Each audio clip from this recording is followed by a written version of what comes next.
Well, good afternoon, ladies and gentlemen. Welcome along to the Racecourse Hotel and Motor Lodge, Ruapuna Speedway here in the South Island, Canterbury, New Zealand. It's great to have your company from wherever you are watching around the world and around the country. I'm Billy Hickey. Welcome to our coverage of the Accessman New Zealand three-quarter midget championships. Beautiful day here to go racing. 45 entries is what I've heard today, so massive field from cars all over the country. You can see the cars alongside me warming up. We've got a couple of cars out on track at the moment. Well, a few cars out on track at the moment warming up, getting some racing, some laps under their belt to see if they can fine-tune these cars for what is set to be a fantastic 2 nights of racing here in Ruapuna.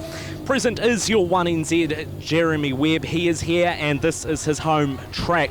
Now, if you watched our coverage from the Avon Insurance Sprint Car Gold Cup from a couple of weeks ago, he was on fire. Won all 3 midget races these at that night. That was the Friday night a couple of weeks ago, so keep an eye out for him. 2NZ, of course, Ryan Baker. He's a 2-time North Island champion, and he's come down here to take on the 1NZ. And 3NZ, of course, is Peter Honeybell, and he came second place at the North Island champs at Western Springs not so long ago. So plenty of drivers out there. We've got to keep an eye out for the 88A, Scott Baker. He's your current North Island champion. There's plenty of drivers there. Like I said, Jeremy Webb, he's a 7-time South Island champion, and he's won 3 of those titles here. So a massive field of competitors, some very, very tight racing can be expected. We're going to go and catch up with some of these drivers, so stay tuned to the Pits TV.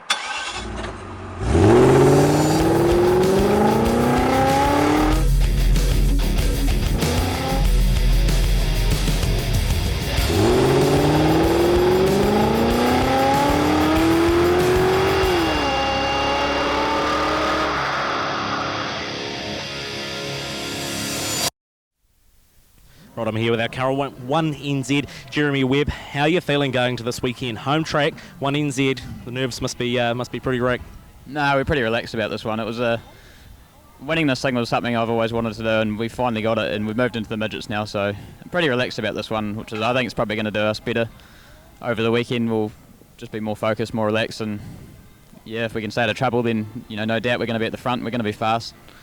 Of course, you had some fantastic form here 2 weeks ago when your class was supporting the Sprint Car Gold Cup. How does that make you feel going into this weekend? Is it a confidence boost? What is it? I mean, there wasn't many cars here that weekend. It was just a bunch of Christchurch cars, but Liam was here, Kyle was here, so yeah, it was good to win that. I think the second night we won all 3 races, which was really good. We also won the Ryan Stone tribute race from grid 16. I think it took us 2.5 laps to get to the front in that race, so that was really good as well. And who do you think your biggest threat is this weekend? Oh, I mean, there's probably 10 guys that could, if they all stay out of trouble and finish their heat races, they'll be all up front. Of course, you couldn't do without all your sponsors. Who looks after you? Yeah, I mean, the car's full of K&T Drainage, Royce Clive Engineering, Canterbury Demolition, Current Generation, everyone else. Gemmett's Power Tool Service. God, I'd have to walk around the car to find the rest of them. Big shout out as well to June, my mum, and Mike and Nelson watching this, and Dirty Dave over in Brisbane watching it. Cheers, guys. Thank you very much for your time. 1NZ Jeremy Webb. Best of luck this weekend. Thank you, guys. Alrighty, I'm here with former two-time New Zealand TQ midget champion Dwayne Todd. Mate, beautiful weather to go racing. Yeah, it's always good to go racing, and it's always good to travel down here from Napier and know that you're going to go racing as well. So the weather's always good. So. Now, you're an experienced campaigner and you've won the title 2 times. What does it take to get that big number 1 on the car? Oh, it's really just all your cards going right on the right night. I've got a good team behind me, and they do a lot of good work on the car, and it's prep car, so we have a lot of reliability all the time. So we got that part, and then it's just getting it right on the night. So these one-night deals are always pretty hard. So you just got to go with it. So. Absolutely. Now, you've seen the form of, or you might have seen the form of some of the drivers around here, especially the 1NZ. Jeremy Webb had some great form 2 weeks ago. How does that make you feel? And I know he's not in your group, but how does that make you feel? Yeah, I mean, you come up against everyone anyway, so you've got to race every single one of them. He's another one, and obviously Ryan Baker and Scott, they're fast cars, and at the end of the day, if you're going to win the title, you've got to beat everyone. So whoever's out there, it doesn't faze me. So anyone that comes away with the 1NZ is going to deserve it at some stage. So good on them. So yeah. Great, and did you manage to get out and do some hot laps? Yeah, I've just come in from hot laps, so the track was a little bit heavy. I was race 2 out, so we've actually bent a little bit on the car from the big lumps of mud, so we'll get that fixed and get it cleared up and make some changes, and hopefully we get it right for heat 1. So. Are you going to spill any secrets? What changes are you going to be making? It looks like it's going to blow off pretty quickly and go tighter, so we'll probably just have to make a couple of adjustments there. We've got to watch that you don't over-tighten it here. And just sort of hopefully see what it's right. I'm off grid 3 in my first heat, so you've got to make sure the points count, so get it right. Absolutely, and of course it's a long way to come from Hawke's Bay. You've got a good crew with you here and all your sponsors. Who looks after you? Well, with my sponsor, Efficient Movement and Storage, they're our key sponsor for the last 60 years. So, and then Steve Todd, the car owner, as well, my father. And then Roger Young does all our maintenance and engineering. So without him, we wouldn't really go racing. But then, I've got Hayter and Fleming signs, Spray Right car painters, Fernware. So, got good support behind me, so it's always good. Great, thank you very much for your time. Best of luck this weekend. Thank you. Right, I'm here with 3NZ and second place in the North Island Champs, Peter Honeybell. That must make you feel pretty good coming into the Champs. Yeah, definitely it was a big confidence booster picking up that second in the North Island title. Like I say, we chased Scott Baker home, so it's no shame running second to them at the moment. But like I say, we may have had a little bit of speed for them, but we did make a wrong call for the feature. So like I say, we did pay for it. But like I say, I do feel like we know where we went wrong, and this is the weekend for redemption. Any pressure that you might be putting on yourself carrying a number going into the New Zealand Champs? No, like I say, I previously won a New Zealand midget title and carried that into a title, so how much bigger can it get than that? So in terms of pressure, like I say, I'm no different to any of the other cars here. I've turned up with the equal chance, and like I say, it's up to me to make a few decisions myself, and then like I say, hopefully a little bit of luck goes our way, and just that's the game that we play. And how about some of the form of these local drivers? How does that make you feel, and how are you going to respond to it? Yeah, like I say, we were lucky enough to catch a bit of a glimpse of Liam McCoubrey. He was up in Auckland just through our international series, and he definitely ran strong. I've seen Glover run, and also Jeremy Webb. So for them, like I say, we can only watch them for where to run, and definitely a few key tips on how to run the track. But like I say, we're all in competition, so like I say, I'd rather them be chasing us than us be chasing them. And what do you think about the track today? It's definitely should come in nice. Like the bottom's dried up already, but that having a bottom that's dried up and a top that's still carrying a little bit of moisture definitely promotes quite good racing. So, like I say, hopefully it's gone the right way, and we get some good two-wide racing in here tonight. Of course, you couldn't do it without all your sponsors because you have come a long way. Who looks after you? Yeah, like I say, a big thanks to Harris Race Cars. They prepare the car for me and put me out in the American Race Tyres, Alpha Lubricants, Moselle Panel and Paint, and Arco Powder Coating. Like I say, it's a big effort from all the guys that put in, and Gary and Ross towed the cars down for us so we could fly in yesterday night. And like I say, if it wasn't for them making our job easy, definitely be a big mission, a big trip from one end of the country to the other. Great, thank you very much for your time. Best of luck this weekend. Cheers, Bill. Right here with the 2NZ, that is Ryan Baker. Ryan, beautiful conditions to go racing. Yeah, man, Christchurch really turned it on. It's pretty windy earlier, but now it's going to get damn hot going into the evening, which is good for us. Have you raced here before? I have raced here before, back in the Nationals. I don't know, that was 4 or 5 years ago. It's a different track to what we're used to at Western. We'll get used to it, and we'll hopefully be at the pointy end come Saturday night. Have you managed to get out there and do some hot laps? Yeah, did some hot laps there. We're undecided on a couple of changes, but we'll get our heads around it. Scott's about to go out there now, so we'll talk with him after that and see what we need to do. How are the nerves being a 2NZ going into to the event this weekend? Of course, you want the 1NZ, but you want to keep a number on the car, obviously. Yeah, well, actually, I don't feel as nervous as I did last year and every other Nationals. I kind of feel like the pressure's off. I know we've got the car to do what we need to do, and obviously we know who we've got to compete with. We've got Jeremy and McCoubrey, Glover, and I know Scott's going to be damn fast as well. But yeah, I'm definitely not as nervous as I have been in previous Nationals. Great, and of course, you've come a long way. You couldn't do it without all of your sponsors and crew. Who looks after you? Yeah, definitely. Without those guys, we wouldn't be here. Digger New Zealand, Quality Water Supplies, the Powder Coating Factory, Johnson's Direct Logistics, Pixelsaurus, and just Mum and Dad, everybody, Harris Race Cars, everyone that gets behind us and gets us down here to be able to compete with these guys. Great, thank you very much for your time. Best of luck this weekend. Alrighty, cheers. Thanks for that. Right, I've got the 6N, Alicia McLaughlin, last week in a sprint car, now in a midget. Why? Just living my life. Just making the most of it. Speedway's only 6 months a year, so you try to fit in everything that you can. Must be pretty hard on yourself and the crew, doing all these miles and different cars and all that sort of thing. It's not too bad. We love doing it, so it's probably harder on Dad than it is at me. I get the fun job of just driving the race cars, where he's sort of working more than what I am on them and doing all the hours travelling and things like that, but he loves it just as much as I do. So. And how are you feeling about this weekend? Feeling pretty good, actually. I'll be happy when it's over, but you got to enjoy it as much as you can. I mean, everyone wants to win it, but we won't know till the end of the 25 lapper. How did your hot laps go? Yeah, it was good. Car felt good. The track's looking really good out there. I'd say it's probably going to go smooth and slick, just a typical Ruapuna. So, no, I'm really looking forward to it. Great, and of course you couldn't do it without the help of your sponsors. The car looks great this weekend. Who looks after you? Definitely Mum and Dad. They put a huge amount of effort and money into it.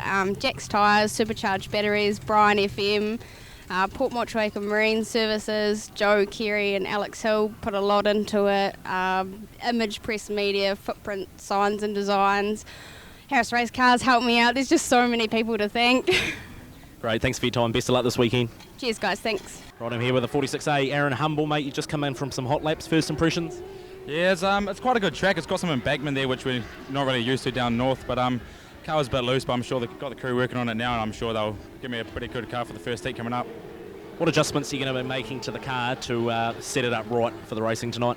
I think just playing with a bit of stagger and just kind of working on this track here, because first meeting here and kind of unknown to us, because in some of these South Island, like the Webb, Gobre and all those guys, they're just super quick down here. So we've got to be on the game tonight, but hopefully we can get some good points tonight, give us a good spot tomorrow. Good stuff. And just tell us, why do you race TQs? Do you have any aspirations to go further at all? Yeah, well, the old man was 3NZ back in the mini sprints in the day, so I kind of had open wheeling in the blood there. One day, hopefully, get a midget drive, but I'm kind of enjoying the TQ at the moment. I've got a hell of a lot to learn, but I mean, a couple of years come, we'll see what happens. And how's your season been so far? I'm having probably the worst season of my career so far, but I've got some awesome people. Yale, Steve Gordon there, Paul from Stripes and Signs, Alvin and Jess come down from Hamilton from B Select. Man, I've got an awesome team behind me in this, so hope we've got all this bad weather or bad luck behind us, and I can put a good performance at Nationals here. And of course, a gorgeous looking car. Who are your sponsors? I got Yale, Mobile Stripes and Graphics, Chip and Rose Lugden's Real Estate Agents, B Select, Alpha Oil, Hamilton Industrial Spray Painters, and everyone else who supports me back home. Great, thank you. Best of luck this weekend. Yes, Wes. I think I'll just do what Ethan Levine did and just lick the stamp and could try send it this weekend. Right, I'm here with the 9C, Matthew Liversich. Like many drivers here this weekend, 1 week sprint cars, 1 week TQs. Why do you do it? Just out here to have a bit of fun, really. TQs are the class that I used to run, so being at home, we thought we'd give it a crack. We got a good opportunity through Phil Melrose to run the car, so yeah, we thought, why not? We've got a weekend off on the sprint car schedule, so might as well turn some laps. Must feel good to have this title back at home. Yeah, no, it's really good. I did the last title here, which must have been about 4 or 5 years ago, and we had problems all weekend, so I'm hoping for a better run than last time. Now, you're a former 2NZ now. What does it take to get that number on your door? It's not just luck, it can be a culmination of things. You've got to be really consistent. It's two nights of racing. It was a little different when I got 2NZ. We had 3 heat races on the Friday night, and then that qualified us for a 3 heat format. So, we've got to be good for 5 heat races, basically. You've got to finish near the front in all 5 heat races to have a chance. This sort of class, if you're starting any further back from then grid 6 in that 25 lap final, you're going to be pushing shit uphill. Right, now you're a man of many race cars. You race the sprint car, you used to race the TQs. Just tell the fans, people watching at home, what is a TQ? It's a 3/4 midget as opposed to a real midget. What is it? Yeah, it's sort of like a midget, I guess. You've got to keep them fairly straight. Obviously, with the sprint car, you got so much horsepower and a big wing, so you sort of fire it into the turn and it helps you grip up. These things, you got to treat them with a lot of respect. They're really hard to drive, You got to keep them nice and smooth. You got to be smooth on the throttle. You don't want to fire it in there because, they're so light that, they can hit a rut and pick up and you can be, roll over pretty easily. What setup changes can you make on these cars? You make quite a bit. You can play around with stagger, different coil springs, shocks and all that sort of thing. They're a lot more basic than the sprint car. We do some pretty extreme changes throughout the night to get those things to hook up. These things they're fairly simple, but yeah, they're complicated in their own right. Great, there you go. That's a TQ summed up. Of course, this weekend you couldn't do it without all of your sponsors and crew. Who looks after you? Yeah, big thanks to Phil Melrose for the opportunity. He owns the car, so I'm really looking forward to running for him. And just a big thanks to Royce Clive Engineering, one of my personal sponsors, Toyco, Pallet Makers South Island, and Valvoline for helping out on the TQ as well. Great, thank you very much for your time. Best of luck this weekend. Cheers, thank you very much. Right, I've got the 88A Scott Baker here, current North Island champion. That must boost the confidence coming into the champs this weekend. Yeah, no, absolutely. We've had some pretty good luck lately, but today's a new day. It's a new challenge. We've got to reset, and we've still got to go out and bring it to the table. So, hopefully we have some luck. We've always had good speed at the Nationals, but the luck kind of deserts us. But we just got to see what happens. And who do you think the biggest threat is in the field tonight? I'd probably definitely say my brother and probably Jeremy. Those are probably the two that I look to be racing in the final tomorrow night. So yeah, we'll see what happens. Hopefully we can all be up the front and have a good battle. Of course, and great conditions to go racing. You would have done some hot laps earlier on. What do you think of the track? The track's quite good. I like it because it's quite a lot like Western Springs in terms of being pretty symmetrical. It is a bit dry at the moment though, so hopefully they can get some water on before the meeting starts and we can have a good grippy surface to have some good racing. Fantastic, and of course you couldn't do it without all your sponsors and crew. Who looks after you? Absolutely, got to thank Digger, Harris Race Cars, Elite Garden Services, and Johnston's Direct Logistics. Without them, coming all the way to the South Island, it's a big commitment and it's a lot of money. So without them, we wouldn't be here. Great, thank you very much for your time. Best of luck this weekend. Awesome, thank you.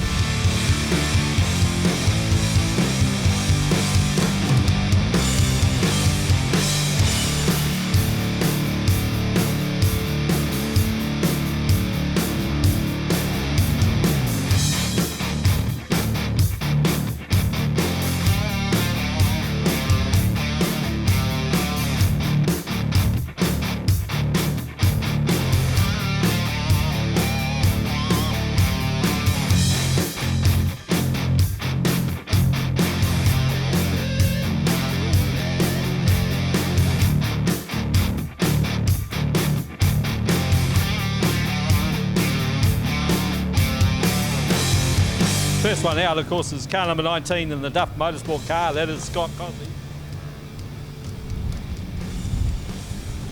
Just a bit windy up here. He starts on grid 1. Alongside of him will be car 43T, Josh Buchanan from Cromwell. In grid 3 will be another driver from Cromwell. That's 58T, Tony Crichton. Alongside of him is car 75, Andrew Gregg. Grid 5 is car number 7, Gene Spooner. In grid 6 is car 88, Peter Keefe. And grid 7 at the tail of the field will be car 77, backseat of the bus if you like, that's Aaron Hutton. Of course, didn't he have a great run last meeting? Of course, had a second place finish.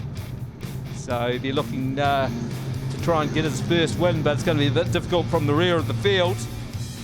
And this event brought to you by Avon Insurance Brokers. For the best commercial insurance products with the solutions to meet your needs, Avon Insurance Brokers. Okay, the cars line up going down the past the Value Cars grandstand. They head past the Stadium Finance corner and the orange is still on. So Josh Buchanan, one of the top runners out at Cromwell Speedway, or out of Cromwell. Okay, it looks like someone's lost a purse. Not me, of course. Okay, should be going racing next time around by the looks of it, not this time. So Josh Buchanan out of Cromwell, also Crichton there. In fact, Crichton seems to be missing, so we've got a gap on grid position 3. Andrew Gregg's been running pretty good lately, as of course Peter Keefe. And Gene Spooner, of course, missed the last meeting. Now Gene has been very competitive. He's won quite a few feature races now. And of course you got the first season driver at the tail of the field, that is Aaron Hutt. Of course he's raced stock cars before. Away and racing, great start. On the outside it's Josh Buchanan. Through the Yukon Diesel Services turn they go. Josh Buchanan, fantastic start. He's got one over the former TQ driver, Scott Cosby. I wonder if Scott's going to keep an eye on the placings in the TQ title this weekend. And Cosby comes back up the inside and takes over the lead. Buchanan sits there in second place. Into third is still Andrew Gregg. But here comes Peter Keefe right around the outside of Andrew Gregg. About to move into third place by the looks of it. As they head through the Stadium Finance corner once again, it looks like it's a ding-dong battle out front, but it is the Duff Motorsport car of Scott Cosby. In second place, it's still Josh Buchanan. In third, it's Andrew Gregg, but here comes Peter Keefe. And behind him, you've got Gene Spooner. Gene Spooner, we're having a look up the inside of his arch rival, Peter Keefe. As Peter Keefe tries to go around the outside of Andrew Gregg, and it looks like he's going to be successful as they go down the back straight once again. Your race leader is still Scott Cozzy, but he's under pressure there. It's from Josh Buchanan. Josh Buchanan really putting the heat on Scott Cozzy. Of course, now Josh has done a few laps around here. He's rode very competitively indeed. Now into third place is Peter Keefe, car 88. Back there in fourth is, demoted to fourth is Andrew Gregg, and followed through by car number 7, Gene Spooner. Oh, you could just about throw a handkerchief over these front 2 or 3 cars. At the moment, it's pretty tight racing as they go through the Stadium Finance corner. And it's Buchanan around the outside of Scott Cozzy. But Cozzy keeping that pole line. But here comes Buchanan. He's got the drive on the outside, trying to get the momentum around the outside of Cozzy, but Cozzy holding on to that pole line. Buchanan on the outside, Cozzy on the inside. The white flag comes out with 1 lap to go. Into the Yukon Diesel Services corner for the last time. And look at this, Josh Buchanan right around the outside of Scott Cozzy. Has Scott Cozzy, can he get on the inside? Yes, look at this, they're side by side coming. It's going to be a grandstand finish. Who's got it? It's Buchanan from Scott Cozzy, just by the skin of his teeth. Josh Buchanan over Scott Cozzy. Back there in third place was car 88, Peter Keefe. Then we go back to car 75, Andrew Gregg, sits in fourth place. Then fifth place is Gene Spooner, a rather quiet race for him. And at the tail of the field in sixth was car 77, Aaron Hutton. Well, what about that, guys?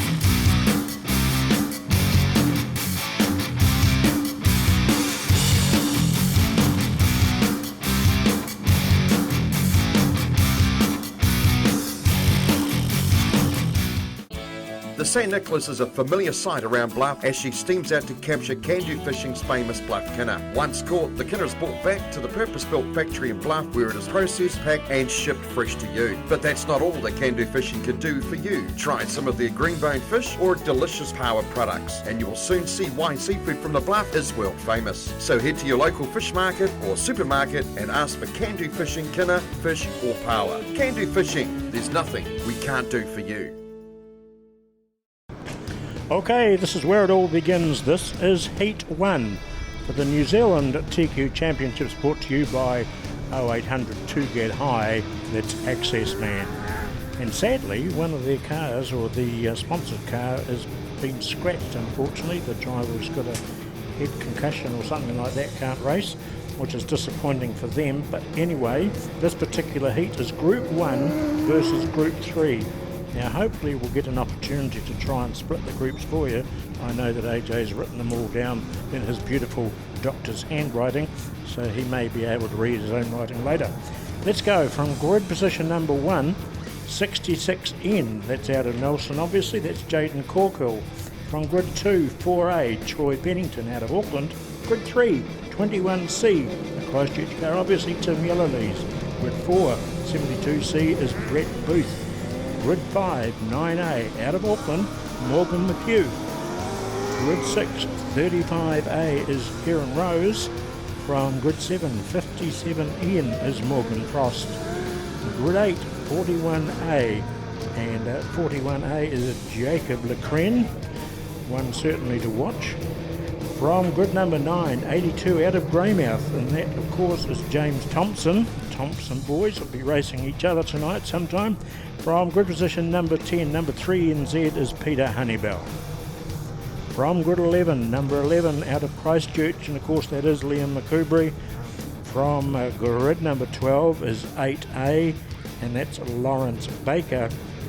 From grid number 13, 1NZ, and of course this is his furthest back, I think, in the heats tonight. Your current New Zealand champion, Jeremy Webb. And from grid 14, number 4 from Christchurch, Philippa Melrose. That is the field for Heat 1, brought to you by pallet makers and the Accessman New Zealand TQ Champs. Are you ready, AJ? Yeah, thanks, Nisbo. It's going to be all go here, isn't it? This is the very first heat, the Accessman New Zealand TQ Championship. We'll send them away, and it's the 4 car that leads the charge. Troy Pennington from Auckland. They make it their way down the back chute, just starting to move into contention. We've got the 35 of Kieran Rose. He's up into 4th position. Bit of dust flying early in the program. Brett Booth, 72 from Christchurch, sitting there in 2nd. And in 3rd, we've got Jade Corkill from Nelson. Jade, quite a regular down here at Ruapuna through the years. Couple of little humps and hollers starting to develop already down there in the Stadium Finance Prison Bend. But Pennington leads the way, making light work of it. Boothie in 2nd, Rose in 3rd, Corkland 4th. The current MC3, Peter Honeybell, he sits there in 5th. And Jacob Lecreme, he rounds out the top 6. Fast and furious stuff from the TQs. Pennington starting to develop quite an advantage over his opponents. Currently sits 12th in the points up at Western Springs. He's showing a real alternate pace. One of the locals that we have high hopes for tonight is the 11 of Liam McCoubry. He's starting to work his way up through the field. A big charge around the top by McCoubry. But in front of him, it's Jeremy Webb, who has very much been the king of the TQs this year. He is the defending New Zealand TQ champion. It's still Pennington, Corporal, Booth, Rose, Honeybell.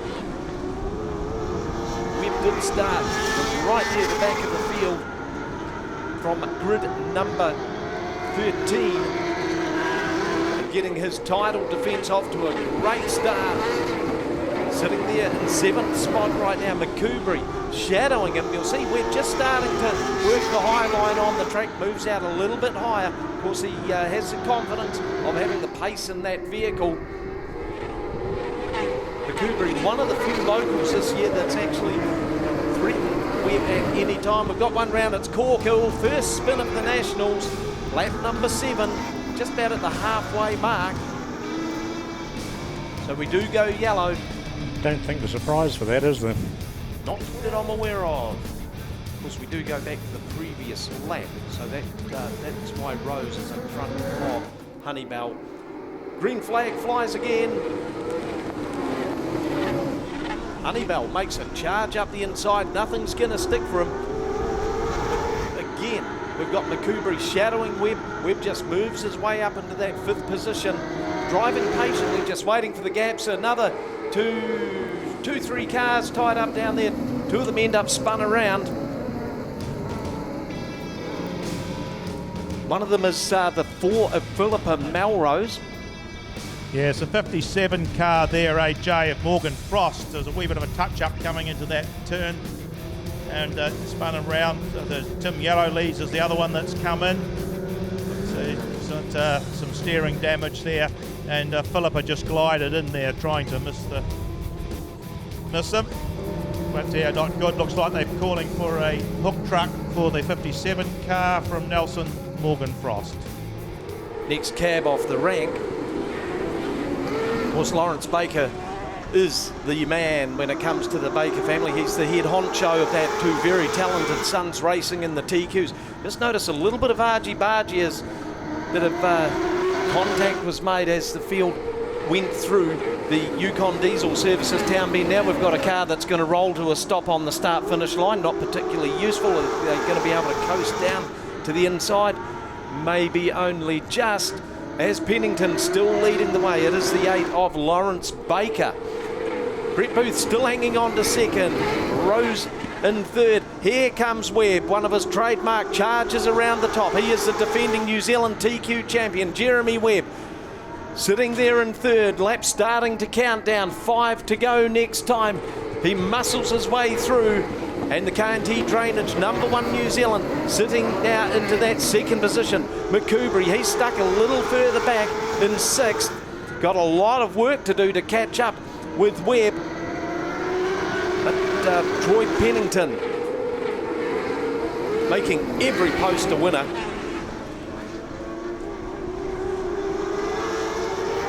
The only guy getting close to him is Jeremy Webb, as the national champion goes about his work, moves his way into the front. So with 3 laps to go, Jeremy Webb, fresh air in his face. Liam McCoubrey gets all close and personal there with the 35 car of Rose. 3 wide down the back chute they go, with Honeybell, Rose and McCoubrey was the one that had to get out of the gas then.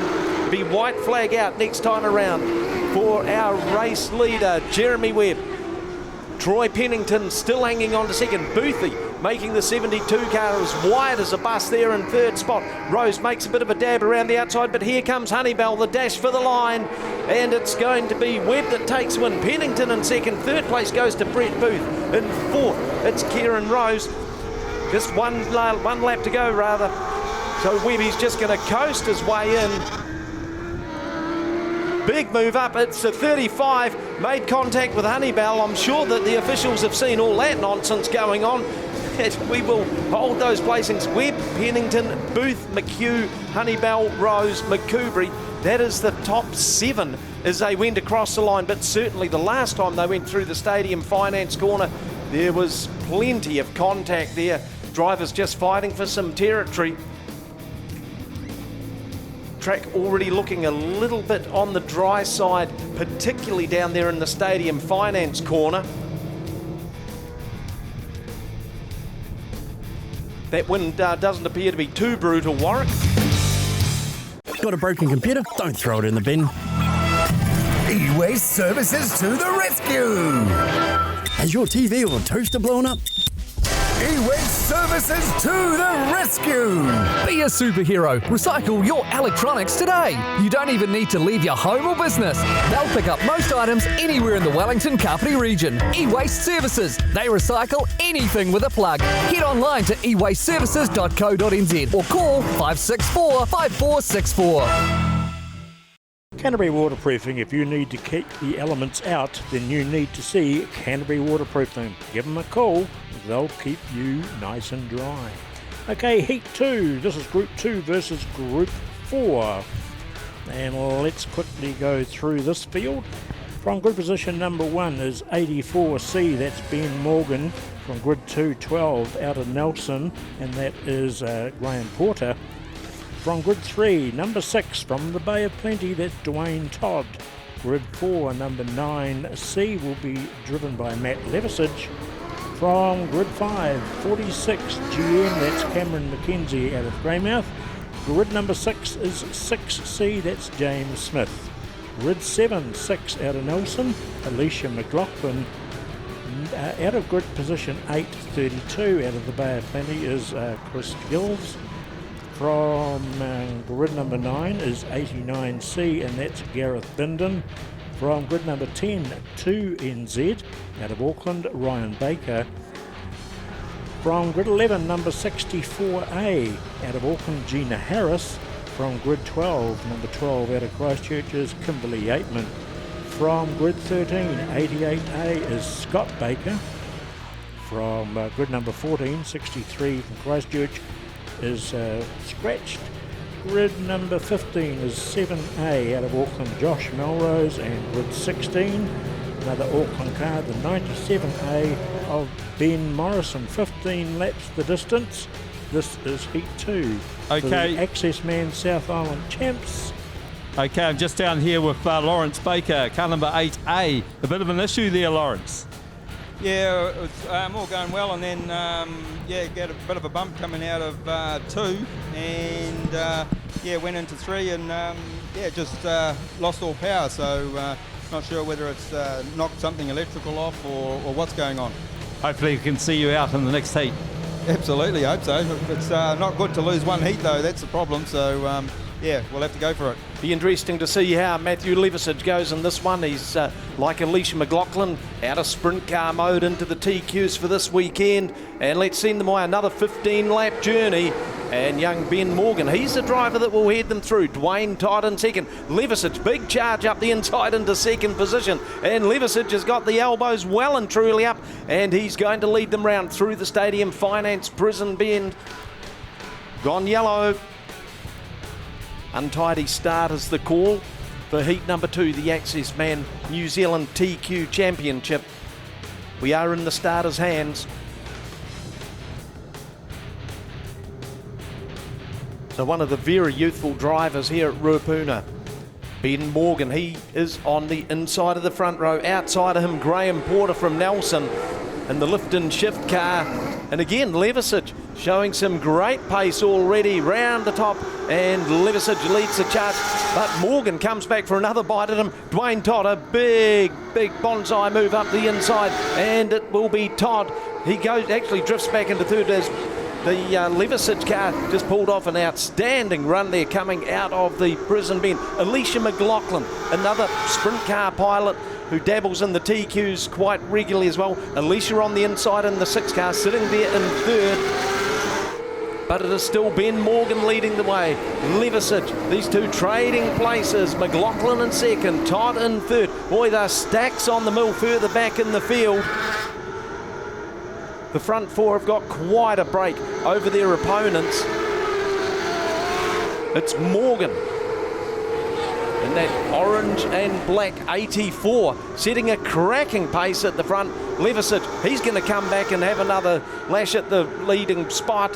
Dwayne Todd always just sitting there waiting for his opportunity to make some inroads. McLaughlin, she sits there in fourth. Then we go back to the 2 car, and that is driven by Ryan Baker. Worked his way through the traffic. He started off back in grid number 10, and a little behind him the 88 of Scott Baker. So the Baker boys are making their presence felt. Matthew Liversich, former New Zealand TQ Grand Prix winner, making every post a winner in this the second heat of the New Zealand TQ Championship. Ben Morgan in third, Alicia McLaughlin in fourth. Dwayne Todd still hanging on to that 5th spot. The 2 car of Ryan Baker sitting there in 5th. Todd just drifts out a little bit wide, left the door wide open. Baker's made up a little bit of ground on him. Can see that the track's starting to lift a little as they go down towards that prison bend. Matthew Liversich chiseling out some good consistent laps. Alicia McLaughlin worked her way through to second. Ben Morgan in third. Dwayne Todd coming under some real pressure there from Ryan Baker in the 2 car. And Todd, he's gone back to that 5th position. Kimberly Yateman running very strong in the 12C car. That's a Jack's Tyres machine. She's sitting there in 6th spot.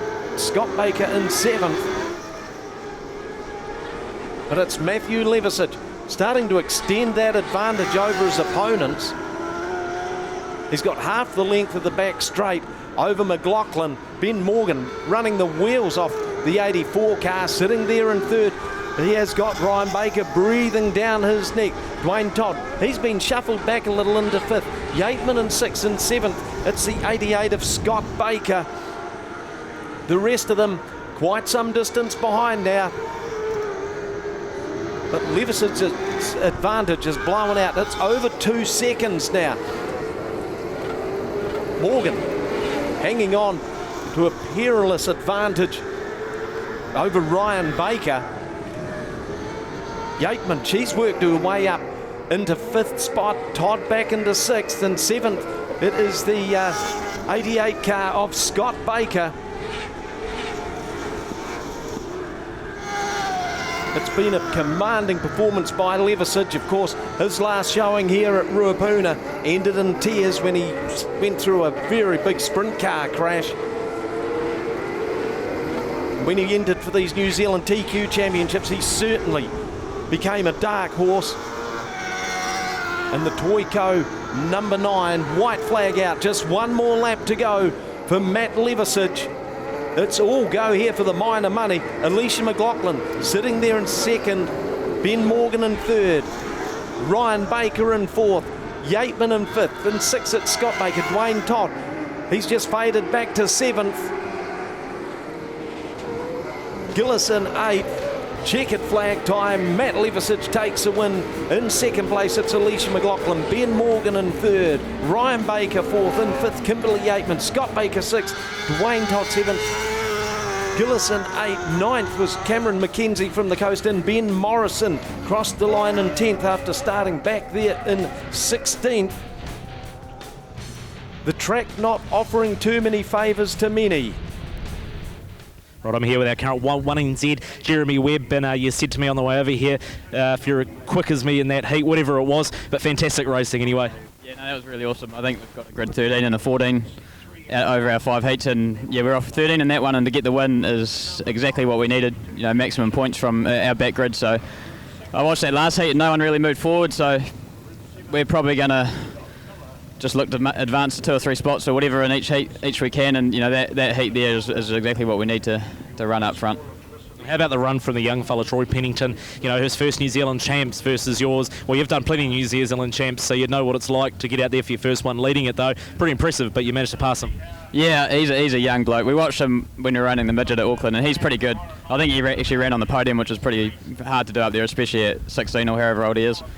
Yeah, I suppose that's probably the disadvantage of running out front there. He didn't, you know, I was able to find a faster line there, and you know, he was off the front. He didn't know where to run, and yeah, and I found it and was able to get through. So, what changes are you going to make to the car for the next heat? Because obviously the track is very different to what it was when you were out there for hot laps.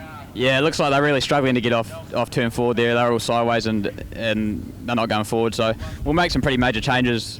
You know, nothing different to what we usually do here, and we're always fast here. So yeah, no doubt we'll be fast. Just got to, like I said before, we've got to stay out of trouble. Great, thank you very much for your time. Best luck for the next one. Thank you, guys. Situated just 1.5 hours drive from Christchurch is Hanmer Springs, a small alpine village that has everything for the adventurer or for someone looking to relax. Stay a while and enjoy a bike ride through the numerous bush tracks, or relax in the famous hot pools. Take the whole family and let the kids take on the many attractions on offer. And to top off your stay, book now with Hanmer Holiday Homes, where there's a budget and accommodation to suit everyone. Call now. So just coming through our stadium finance turn, getting into the start box, and racing we go, and straight away it's the 98 car of Jay Chadwick, who jumps to an early lead. A good jump there too from Neville Basilay to take that second position, and coming through was the 36 of Glenn Drury as they scorch around this race course in Ruapuna Speedway. That's Chadwick that leads them through. There's Basilay looking to go a little bit higher and wider, just a wee bit of contact on the back of Chadwick's car there as he tries and finds some room underneath, but nothing there at this stage. Chadwick's drifted out wide. Another run from the 73 of Basilay, and it looks like Basilay just shoots across the front of him, but Chadwick fights back, re-inherits the lead. So it's Chadwick from Basilay. Glenn Drury sitting in that third position. Out wide, the next one will be Glenn Milroy from Kent Palmer. Then we go back to Shane Clark, a little bit of a touch up there. Scott Miller and Nathan Wilkie, but the battle's still on at the front of the field.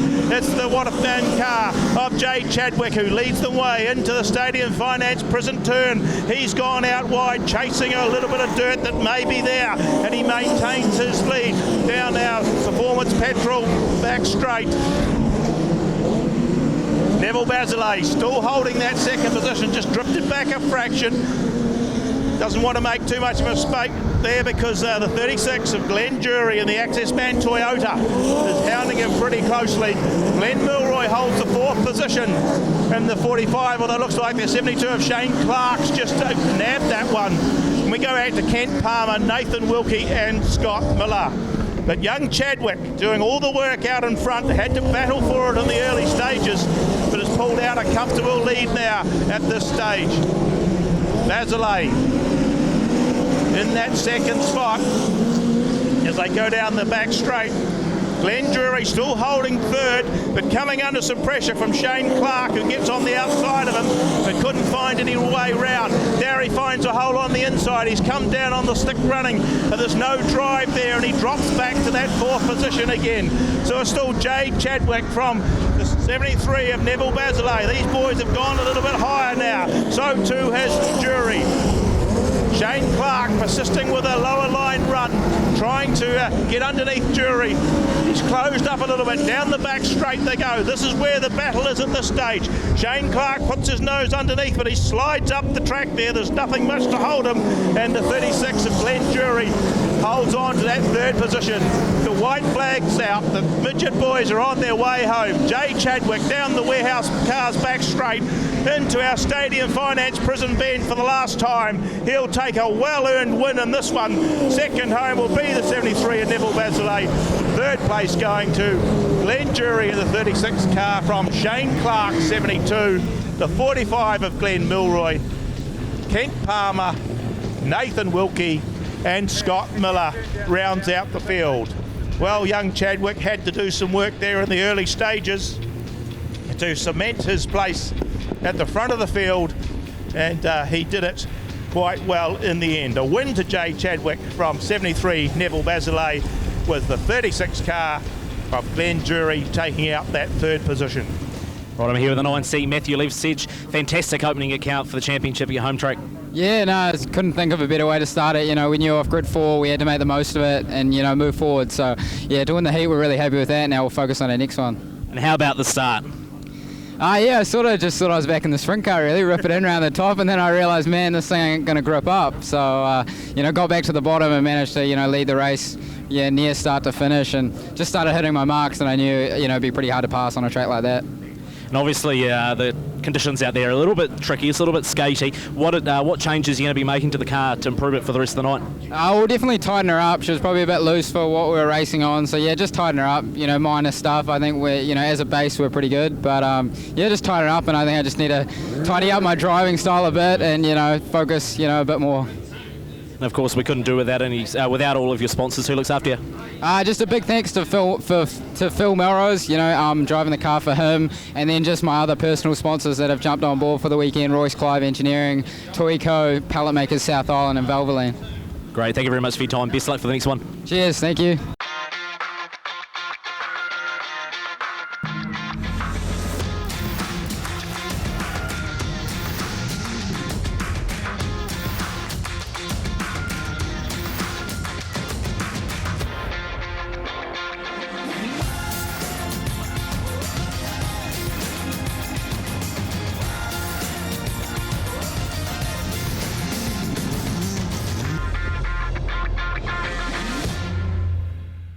Of course, that is, I believe, the son of Neville Basilay. And grid 8 is car 36D, Jaden Fraser. And at the tail of the field on grid 9 is car 56C, Charlie Jackson. Well, we know Taffy's starting from grid 1. He's going to be pretty hard to beat from there. Of course, Taffy's been racing around the countryside, or South Island, in fact, Cromwell and Dunedin. Of course, it's great to see Beachland Speedway taking on the modified sprints as well. So a third track now in the South Island for modified sprints.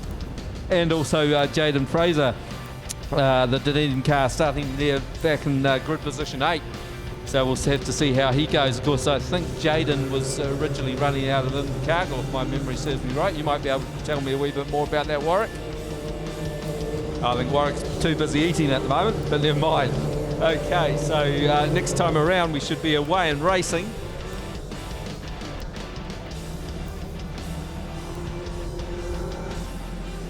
And of course, Taffy is, I believe, the current Canterbury champion, car number 74. So he's going to be very hard to beat from that front row. Okay, the green flag is up. We're away and racing. Great start from the outside from Hayden Kedsley. But it is Taffy who leads them round the Yukon Diesel Services turn, down past the grandstand and into the Stadium Finance corner he goes. And Taffy wasn't sure race. Running the CP3, the Suzuki GSXR 1000 engine. But Hayden Kedsley has certainly picked up his pace in second place. Doesn't that car look immaculate? Back there in third is car 32. That's the Avon Insurance car there of Kieran Harris. Now Kieran returned to the modified sprints this season. Of course, he had been away for a number of years. Was the dominant car along with Daryl Harris a number of years ago. Back there in fourth there is Courtney Jones. And she's ahead of Brendan Daly back there in fifth place. But your race leader is still Taffy as they go through Stadium Finance corner. Car 32 showing a good turn of speed. Back there in third place is Kieran Harris, putting the heat on Hayden Kedsley. Courtney Jones, the young lady, doing a great job there in 4th place. And she's ahead of there of Brenda Daly. They come round once again into the Yukon Diesel Services corner. This race, pretty short one, it's only over 8 laps. And Hayden Kedsley starting to take it to our race leader, Taffy. And of course, the Avon Insurance car there of Alan Daly, sorry, not Alan Daly, that's Karen Harris is right there as well. You can just about throw a handkerchief over these front 3 cars. Back there in 4th place is car number 11, Courtney Jones. Then back to Brendan Daly. He's followed through by, is it car number 73, Jaden, car 73, Jaden Bazilay. Oh, we've got a stopper up there at the Yukon Diesel Services corner, and that is car 97. That, of course, is James Mallor. He looks like he's a way off again. He'll go to the infield. Yeah, I'm not too sure whether they're going to call this one or whether looks like the orange is out, so the green flag should be away and racing next time around. So it's the Ashveld contracting car of car 74, Taffy, your race leader, ahead of Hayden Kedsley. Back there in 3rd place is car 32, Karen Harris, Courtney Jones, car number 11, car 33, Brendan Daly, then Jaden Bazilay. And then your Dunedin visitor, that's Jaden Fraser. And at the tail of the field is Charlie Jackson. Okay, away to racing again into the Yukon Diesel Services corner. And Taffy's got his work cut out because he's got Karen Harris and Jaden, Hayden Kedsley. Right, Hayden Kedsley right on the outside of Karen Harris. Not too many people do that. And Courtney Jones loving the slick track. She moves into 3rd place. Perhaps Karen Harris has got an issue there as they head into the Stadium Finance corner for the last time. Hayden Kedsley taking the wide line. Or can Taffy hold off Hayden Kedsley? Yes, he's going to. Yes, it's going to be Taffy for 1st place. 2nd place to Hayden Kedsley. Then back to Courtney Jones. Back there in 4th place was car 32. That's the Avon Insurance car of Karen Harris. Then back to Jaden Bazilay. He's followed through by car 33, Brendan Daly. Then back to car 36D from Beachlands. That, of course, is Jaden Fraser. And Charlie Jackson, car 56, brings up the rear in 8th place. For any powder coating job, no matter the size, Invercargill's powder line can deliver the desired professional finish. Specialising in powder coating and thermoplastic coating for any aluminium or steel items. Powder line services are suitable for both domestic and commercial purposes with 2 large ovens on site. Powder line can powder coat anything from mag wheels, car parts, gates, sprint car frames to house flashings, garden seats and aluminium window frames. With 280 colours on site for customers to choose from, we have access to thousands more, which are available by order. Give the friendly office staff a call to book your job in now. Heat 3, here we go. From grid position number 1, 94C Charles Gardner. From grid 2, 18A, that's Sean Cook. From grid 3, 5C, that would be Jamie Duff. Another one out of the big cars into the little cars tonight. Sure, he'll make that transfer quite easily. Out of grid number 4 will be 46A, and that is Aaron Humble. From grid 5, 17C, that's Montana Jamison. From grid 6, 36A, Cole Morrison. From grid 7, number 4N, Shane Robertson. From grid 8, number 48C. Don't even have a 48C on my list. Do you have one on yours? Mike Bell. Mike Bell, okay, that's one that didn't show up earlier. And then we go to grid number 9, 16C, that's Kyle Glover. Grid 10, 33C, and that of course is Tyler Warnock. Grid 11, 9 out of Nelson is Dylan Stone Cuthbert. On grid 12, number 16A, Ryan Barry. From grid 13, 23N is Dylan Benjamin. Grid 14, 24A, Harrison Martins. Grid 15, 28, out of Greymouth, that's Rodney Thompson. And grid 16, number 10A, out of Auckland, Shane Minchington. So another top class field. The front row, 94 and 18. 94 Charles Gardner. He's had a reasonably good run this year. I'm not sure on Sean Cock. I haven't seen a lot of him. Have you seen much of him? Former 5-time New Zealand mini sprint champion Sean Cook won one of those championships in that category down here. Been very, very good in the TQs up north for some time.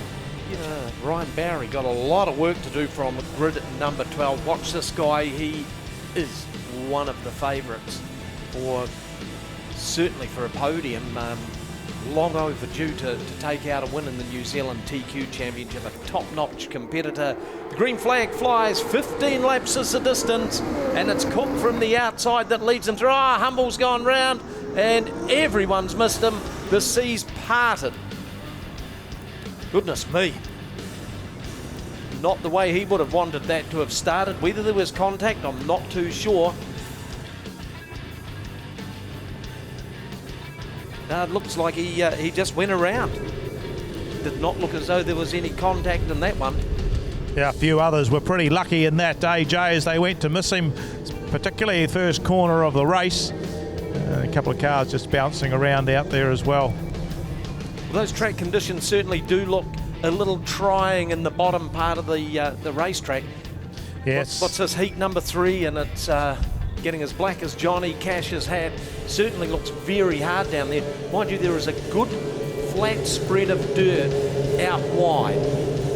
But looks like they've given everyone a restart in their original position. Goodness me. Here we go. It's Duff making a quick trip up the inside there. Gone back a little. He's drifted back into 5th spot. Now up into 4th. But Sean Cook, he leads away. Charles Gardner sitting there in that 2nd position. Gee, there's all sorts of argy-bargy going on a little further back in the field.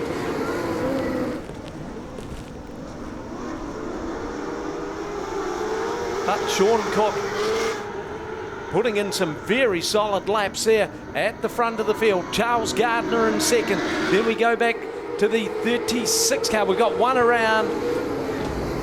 It is inside the pole of the track, but only just. Shane Mitchington, AJ, just spun himself around. Too close for comfort there, so the yellows come on. Imagine he may get a restart at the tail of the field. He may do. Cole Morrison in the 36 sitting there in that 3rd spot.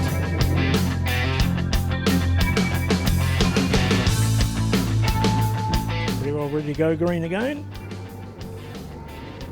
Very sedate pace up to the white line. Green flag flies. It's Cook, Gardner and Morrison. Morrison just running a slightly higher line. Jamie Duff, he's going to be the first one that's going to have a bit of a crack up the top. See whether it works in the TQs. There's a more forceful cornering coming in there from the 9 car out of Nelson. Gee, he's really up on, well, that's Dylan Stone Cuthbert moving them across at will. In fact, he's moved up into the 6th position now. Webb in Duff rather in 7th, but Cook just starting to extend that advantage he's got over Gardner. Humble still sitting there in 3rd. Morrison in 4th. Warnock hanging on to 5th position. Jamie Duffin behind him in 6th, and Dylan Stone Cuthbert rounds out the top 7. But look who's now looming large in the picture. In 8th spot, it's Ryan Barry in that 16 car, the Tree King machine. We've tipped him as being one of those most likely to watch this weekend. And he's got 9 more laps to go next time they cross the line to start making further inroads. Duff trying to make something happen upstairs. There's not too many of them keen to go up there. Certainly the bottom part of the track is black and slick and not really conducive to wide open racing. Duff, he cooks Sakumara, and there's contact with Warnock, and another one's gone up and over, and that was Dylan Stone Cuthbert. Well, it was Duff went around just trying the high line. Warnock got tied up in that one. And certainly looks like Dylan Stone Cuthbert's out of that one. He's out of his... Well, he was all fire and brimstone as he was working his way through the field. Yes, front end, quite a bit of front end damage to that car going on the hook. We'll just wander across and see what's happening with Jamie. They're having a quick look at the Warnock car too, right at the start-finish line. Seemed to deliver quite a solid blow. As we watch the replay screen here, Duff went around and it was Warnock who clipped Duff first. Car just jumped a little in the air, but it was a fairly solid blow onto the right rear of the 33 car.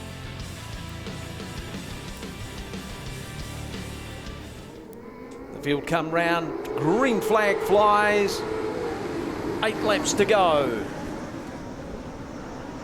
Cook just gets that car set up nicely for the corners. Gardner certainly lacking nothing in straight speed. He hanging on to that second place, but coming under the cosh from the 46 of Aaron Hummel. Ryan Barry sitting there in 4th in the 16 car. Cole Morrison in the 36. He drifts back to 5th. And then we go to Tyler Warnock rounding out the top 6. She's follow, go, leader sort of stuff here. We've got one driver out a little bit, tries to go a little bit high, loops the loop. And we are going to go yellow.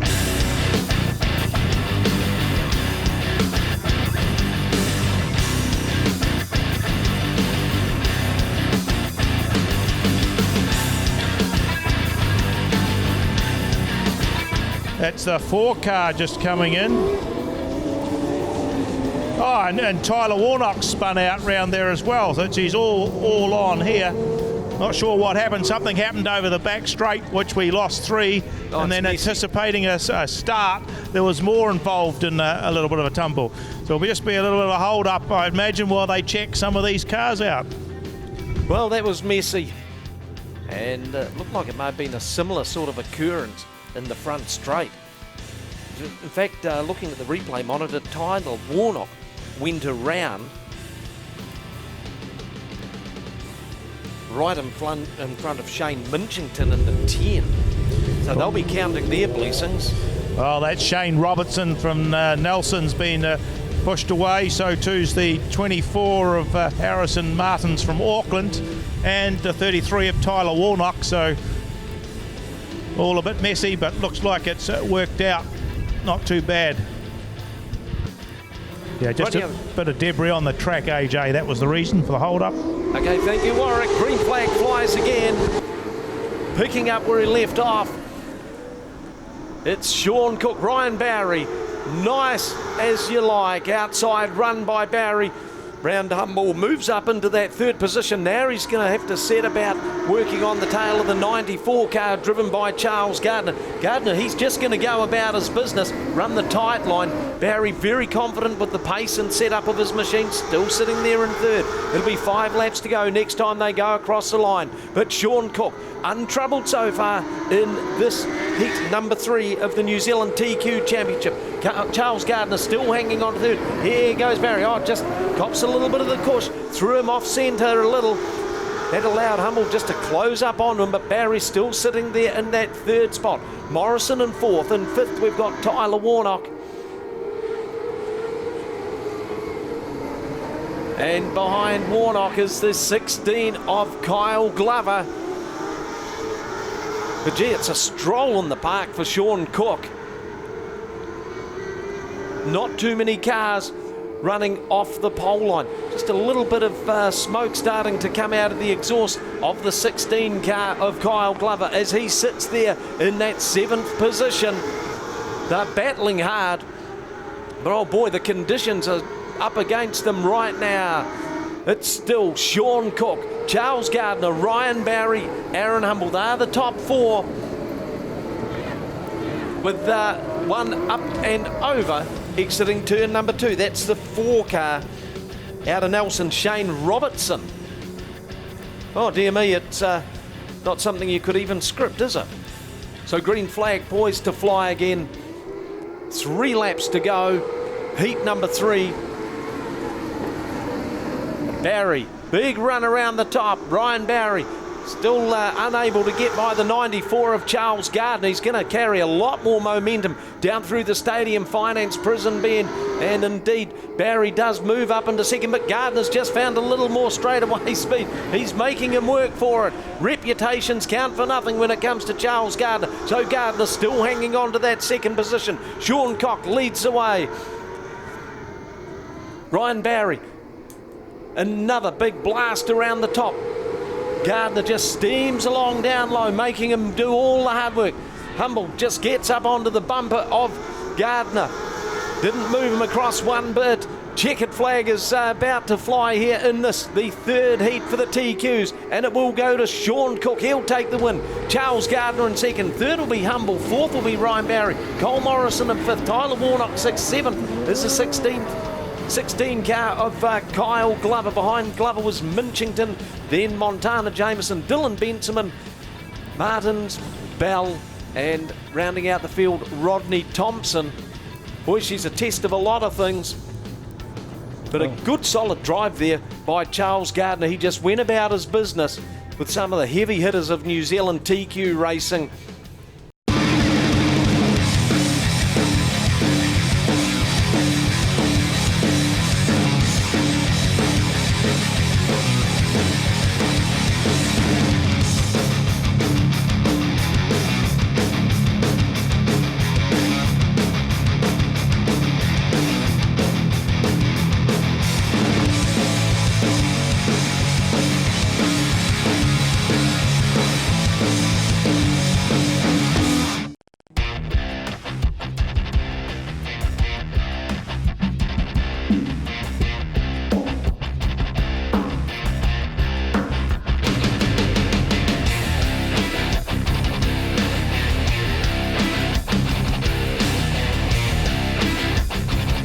Thank you, AJ. Brought to you by L&J Cartage. For all your towing, general cartage work and the very best in service, call L&J Cartage.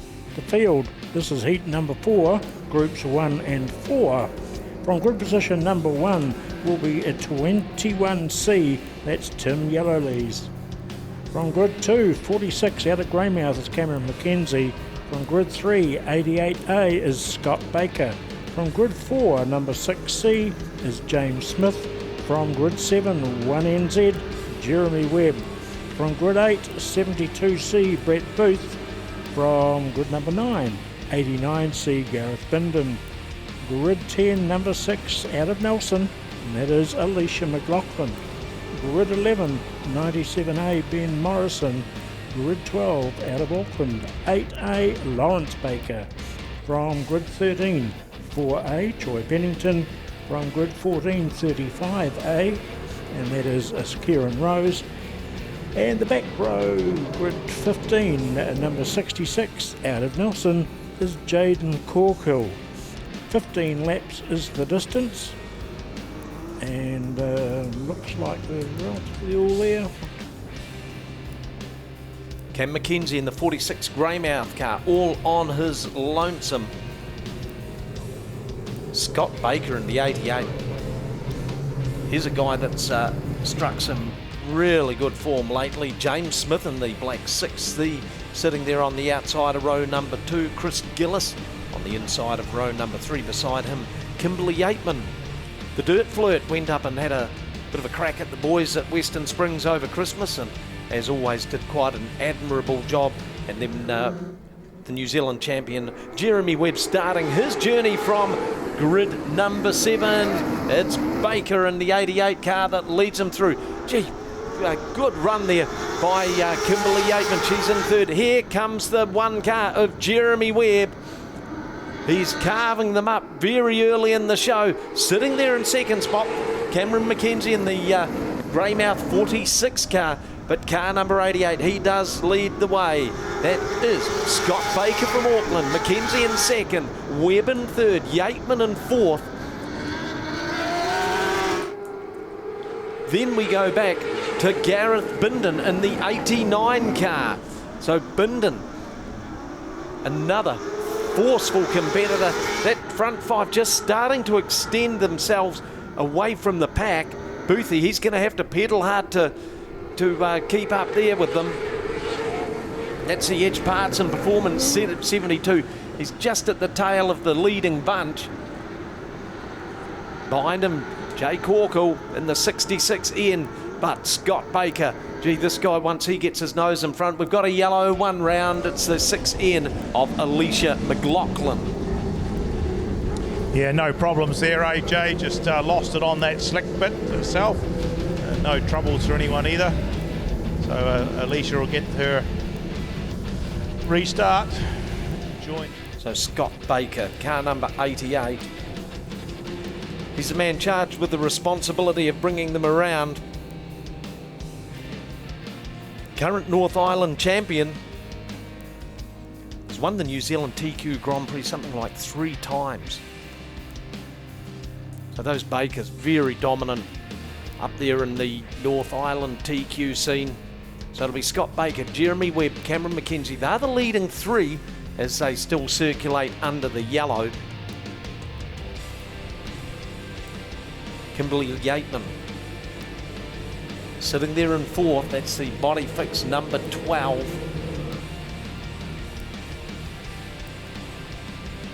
We go back to Gareth Bindon in the 89, Brett Booth the 72, Jaden Corkle in the yellow 66, James Smith in the 6C, that's the black car sitting out there behind him, Lawrence Baker in the 8A.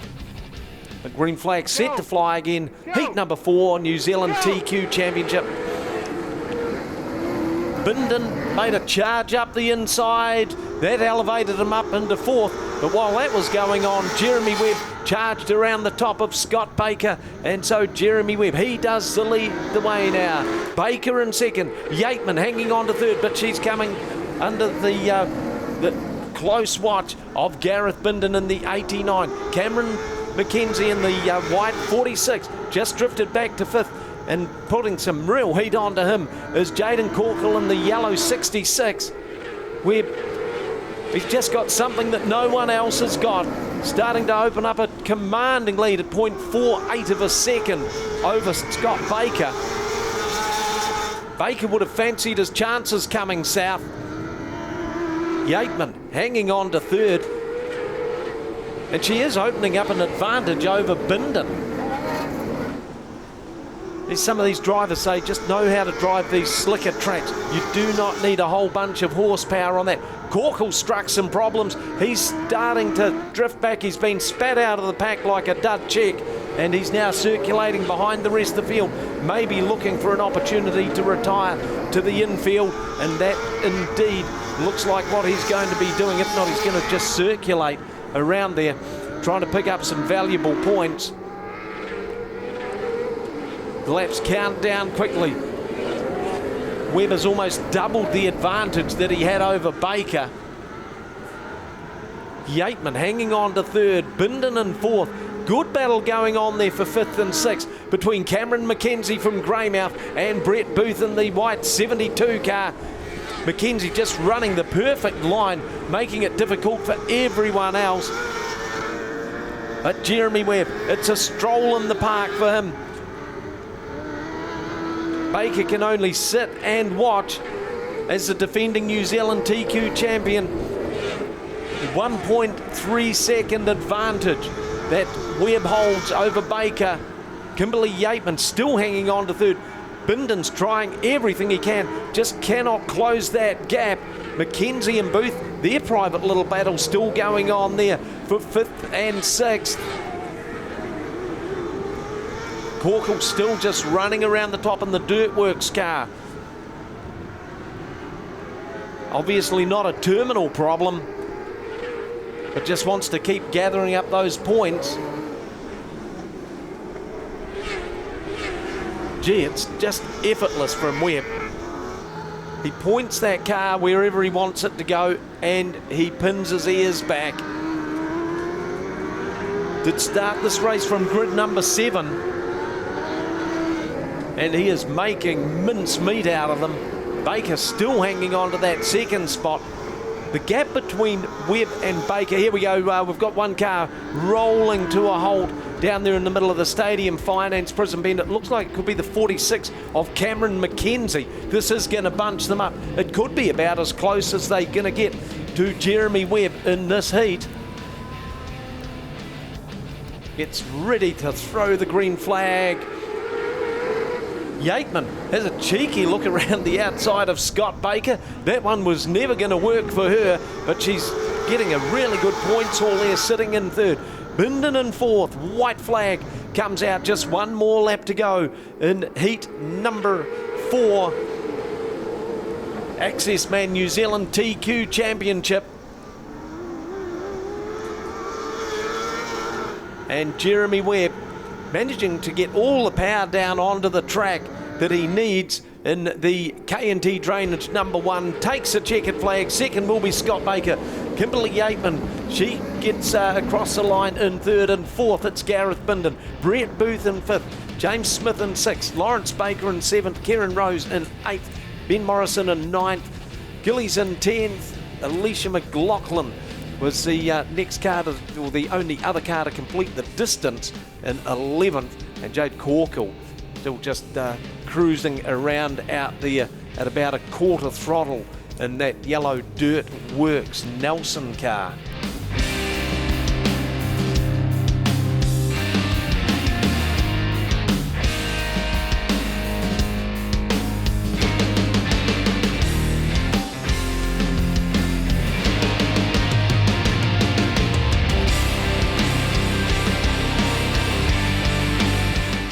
Right, I'm down here with the 18A. Sean Cook, mate, you've been doing it for a long time, so win's very familiar to you.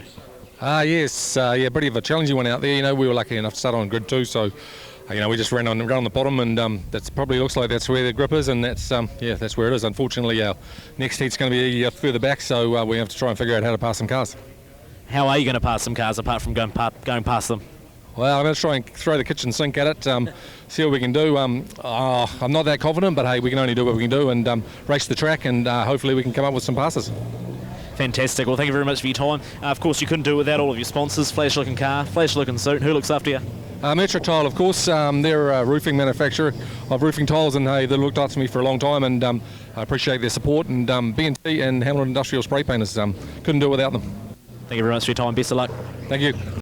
Big business or small business, we've got mobile solutions to give any size business an edge. Our regionally based account managers can scope your business and deliver to your evolving needs. Take control of your team's business mobiles with individual plans or shared data pools, along with solutions that offer increased control over device and data security and the flexibility to easily manage your team's mobiles and apps. Whatever your business, whatever your size, talk to your Spark customer lead or business hub today. And away and racing. Great start from Gene Spooner on the outside as he goes through the Yukon Diesel Services turn. He's got a clear lead over Andrew Gregg. On the outside of him is Aaron Hutton, looking to have another good run. And further back you've got Peter Keefe. And it looks like Josh Buchanan up there as well in 43T car. Andrew Gregg's been sped out towards the rear, along with Scott Cozzi, and at the tail of the field is Tony Crichton. But your race leader, making every post to win at this stage. It is car number 7, Gene Spooner. Oh, there's a bit of a touch-up as they go through the Stadium Finance corner. Looks like Andrew Gregg's mixed up in that. We'll just have a look and see who the other cars are. 77, Aaron Hutton is involved in that one. It looks like it's Andrew Gregg, and it could be the other 33 car. I don't see that one out there. The other 33 car? There are any 33 cars. Maybe Josh Buchanan. It'll be Josh Buchanan.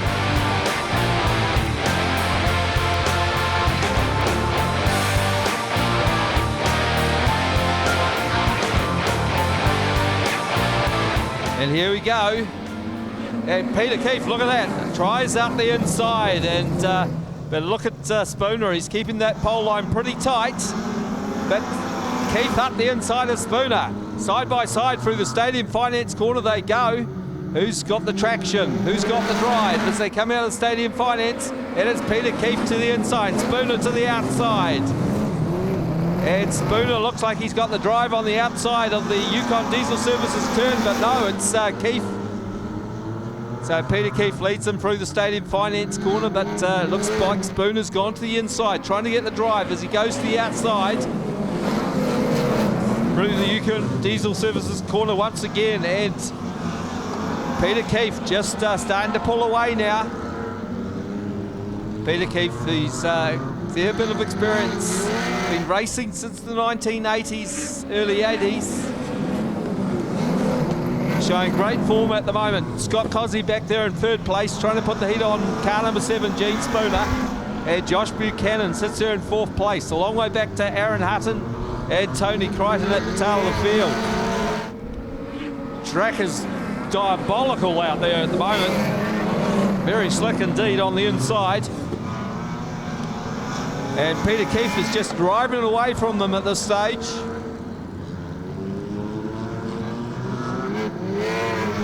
Out of the Stadium Finance corner they come once again. And Spooner trying to hold on to that second place, but he's got Scott Cossie not too far away. And of course Josh Buchanan. Josh Buchanan's been up down here at the Racecourse Hotel and Motor Lodge, Ruapuna Speedway a couple of times this season. And it's going to be Peter Keefe with the white flag, 1 lap to go.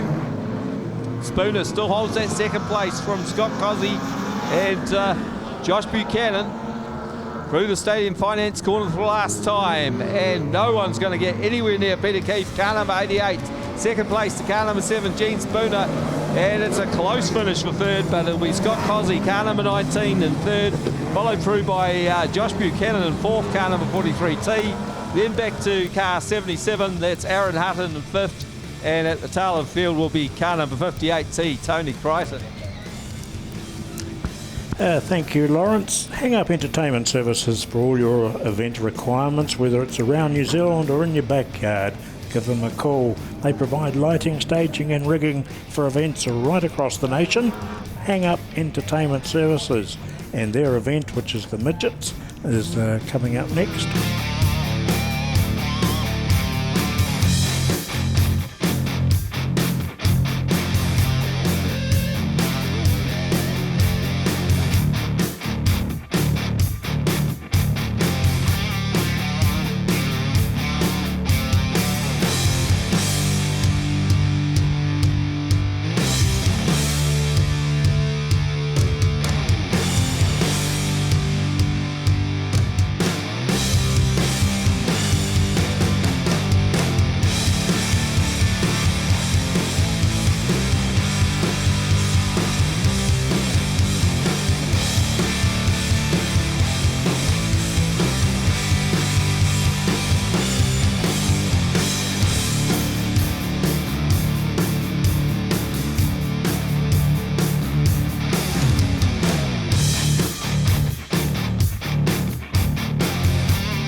Back row, 73 Neville Bazillet from Nelson.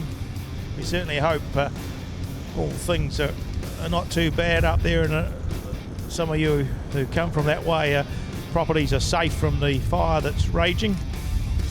It's certainly not a good thing. Anyway, racing this time, and we get the midgets away, and it's quickly into the front of the fields, the 42 of Scott Miller. Nathan Wilkie holding that second, but he just lost that to the fast-flying 78 of Kent Palmer, who goes through into that second position. He's now looking at the front of the field. Nathan Wilkie's got it under control. He holds that third spot from Glenn Milroy in the 45, going a little bit wider. So too is the 36 car of Glenn Drury. They decide to chase a little bit of the dirt out there. Neville Bazillet's the next one. He's sitting up higher on the track as well as he tries to round up Jay Chadwick, but Chadwick's got some drive out of the turn and pulls into the front of him. Shane Clark there on the back of the bus as well, and now Bazillet just puts him one car down. But out the front it's Kent Palmer doing all the work, just leading them down the Magan Turbo back straight. Oh, there's a bad one there from Glenn Drury. That's a big tumble there. He went to throw that car in. He must have caught a couple of lumpy bits on the track there, and he's taken a big tumble in that Accessman Stanton Toyota.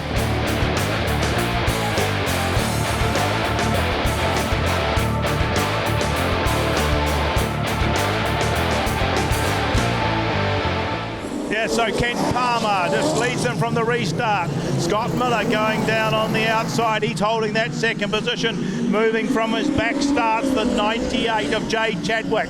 He slots into that third position. 73 Neville Basilay in fourth. Looking on the inside of Basilay's the 21 of Nathan Wilkie as they go down past the NPD. Back straight here. Oh, a bit of a sandwich at the front of the field. There they go. It's Kent Palmer narrowly holding on, but it looks like Jay Chadwick may have done the business. He's moved himself to the front of the field once again.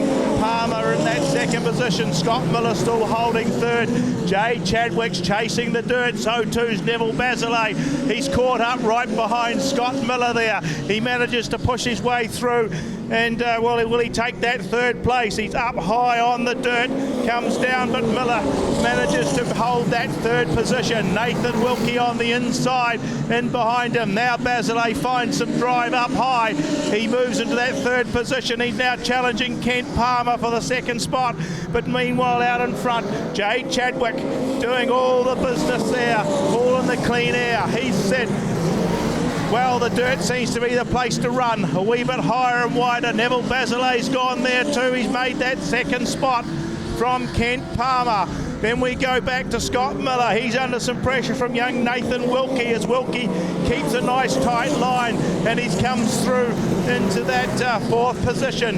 Neville Basilay persisting up high, but Kent Palmer with a low run, still putting some pressure on for that second position, but Basilay comes down low. The white flag is out now for Jay Chadwick. Down the Value Car Warehouse straight for the last time into our Stadium Finance Prism Bend he swings. He'll get another win tonight. The 98 car of Jay Chadwick. 73 Neville Basilay will come home in that second position.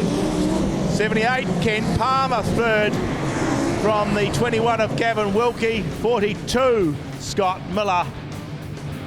45 Glenn Milroy was the next one in, and the 72 of Shane Clark round out the field. So a little bit of a purple patch there for the 98, the Aggressor Esslinger, the Premier Roofing Chadwick building car of Jay Chadwick, taking another win in the midgets here tonight.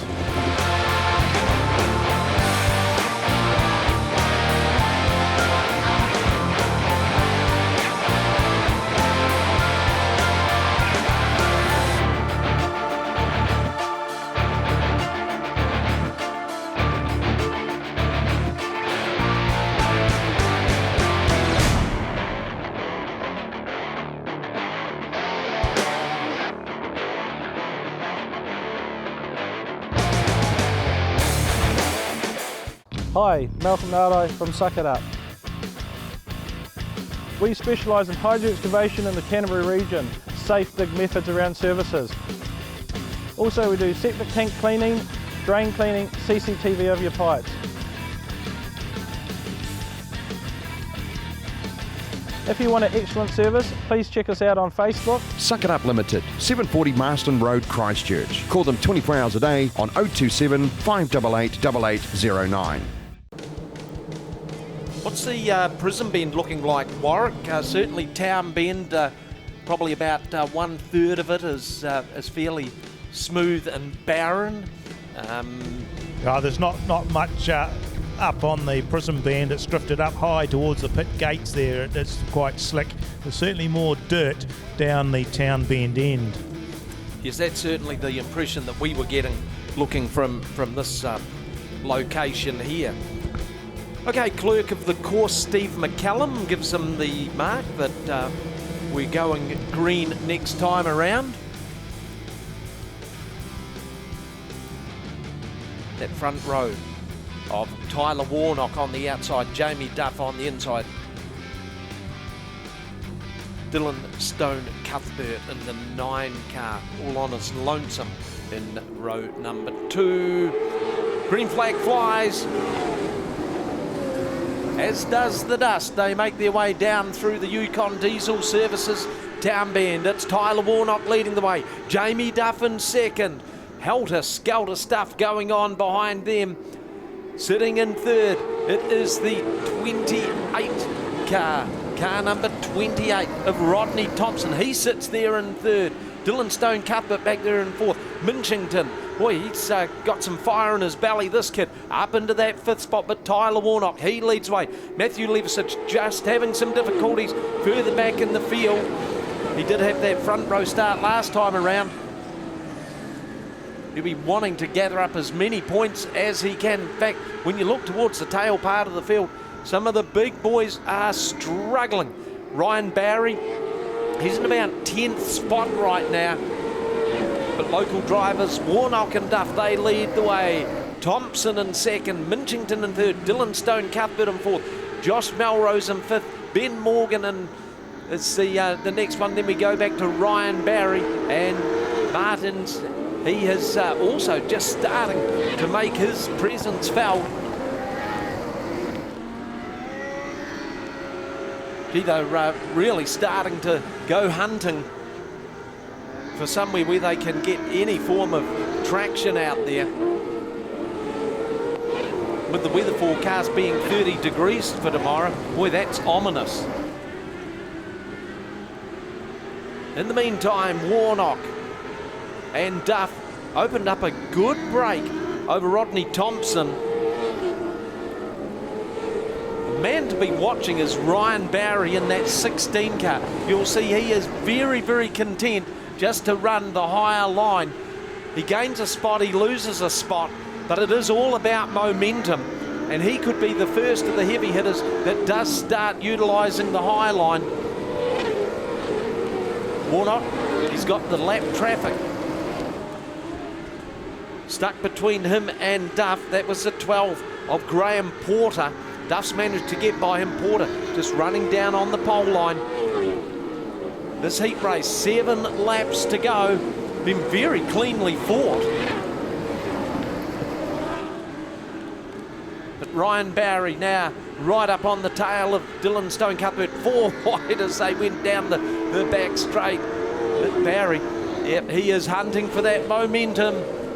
Another lap click off for the 33 of Tyler Warnock. He's got a 1.2 second advantage over Duff. But gee, you've got to go a long way back. Behind Duff about 9 car lengths. In fact, to the 28 of Thompson. Minchington, a good drive from him, sitting there in 4th. Josh Melrose in 5th. Dylan Stone Cuthbert in 6th. Ryan Baker in 7th. Ryan Barry in 8th. And then Dwayne Todd in 9th. Liversich, he's only got up into that 10th position. It's hard work out there for them. There's a whole gaggle of cars that are running currently 5th through about 11th. Ben Morgan, the last one in that group, that are slicing and dicing. But boy, no matter how hard they try, they're just not making any headway at all. It's the Warnock show, making up for the disappointments of his first race. Just 2 laps to go for Tyler Warnock. And the 33 car out of Christchurch. Jamie Duff, former New Zealand sprint car champion, running the Chapel family car. He sits there in 2nd. Minchington, he's got his way up into 3rd. Thompson in 4th. White flag, 1 more lap to go. And it's going to be Tyler Warnock that leads them around. Duff in 2nd. Minchington in 3rd. Thompson in 4th. The 2 car of Ryan Baker, he's in 5th. Josh Melrose in 6th. They're all strung out like ducks in a row. Checkered flag falls. Tyler Warnock takes a win from Jamie Duff. We look back, here comes Shane Minchington, gathering up some good points here in the 10 car to finish 3rd. Thompson in 4th, Baker in 5th, Melrose in 6th, Barry in 7th, Todd in 8th, Matt Liversich in 9th, Ben Morgan, he was next across the line in 10th, Dylan Stone Cuthbert in 11th, 12th was Martins, 13th Gina Harris, and 14th Mike Bell, rounding out the field in 15th spot. Graham Porter. We move on to event 11, and this is heat number 6, groups 3 and 5. Let's go. This is brought to you by guys you see a lot around town, that is Men at Work. And if you need any traffic management work done, they're the guys to call. That is Men at Work. Okay, from grid position number 1 is number 11. Of course, that is Liam McCoubry. Going to be hard from there, I'm thinking. From grid 2 is 57N, that's Morgan Frost. From grid 3, 36A is Cole Morrison. From grid 4, 17C is Montana Jamison. And from grid 5 is 82 out of Greymouth, James Thompson. Grid number 6, 94, back out again, Charles Gardner. From grid 7, number 41A is Jacob Lecren. From grid number 8 is 23N, and that's Dylan Benjamin. From grid 9 is 16C, and that's Kyle Glover. From grid 10, 18A, Sean Cook. From grid number 11 is the 4C car of Philippa Melrose. From grid 12, the 9A of Morgan McHugh. From grid 13, 4N Shane Robertson. Grid 14, number 46A is Aaron Humble. And the back row, grid number 15 is the 3NZ of Peter Honeybell. So class field again, and they're getting all into their positions very, very quickly. That is good to see. Times are running. Here's your caller for this one. Back to AJ. Kyle Glover also from grid number 9. So some of the more favoured drivers got a lot of work to do, but we do go green. It's McCoubry down low, Morgan Frost up high. Yellow comes back on. Not happy with the start. So here we go. They're locked and loaded. Heat number 6. Accessman New Zealand TQ Championship. And we've got one round. It's Morgan Frost, just tagged by a couple of others. Cook was one of them that tagged him on the way through. So he did go into that corner, all elbows up, little sideways on. And some good evasive action again.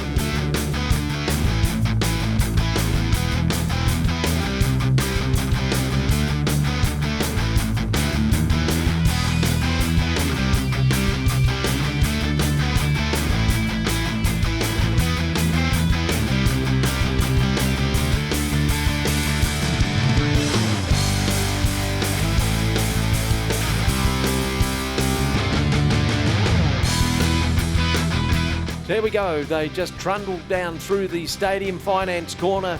Green flag set to fly. Here we go, it's heat number 6, the Accessman New Zealand TQ Championship. And Cole Morrison and Montana Jameson, just a little banging of wheels as they went past the start finishing line. Morrison in second, James Thompson there in third, Montana Jameson. She sits there in fourth spot, the 41 of Jacob Lecren. Hangs on to that 5th position. Then behind him it's the 16 car of Kyle Glover. Charles Gardner, he's drifted back somewhat. He's running in about 7th spot right now. Lecren, he's the man on the move. Up into 4th position, that's Jacob Lecren, son of former New Zealand TQ champion Paul Lecren. But Liam McCoubry in the 11 car from Christchurch, he leads the charge. Cole Morrison in second. Thompson in third. We've got another one around. That will bring out the yellow. A spinner down there in the Yukon Diesel Services corner. Can't pick up the number from here.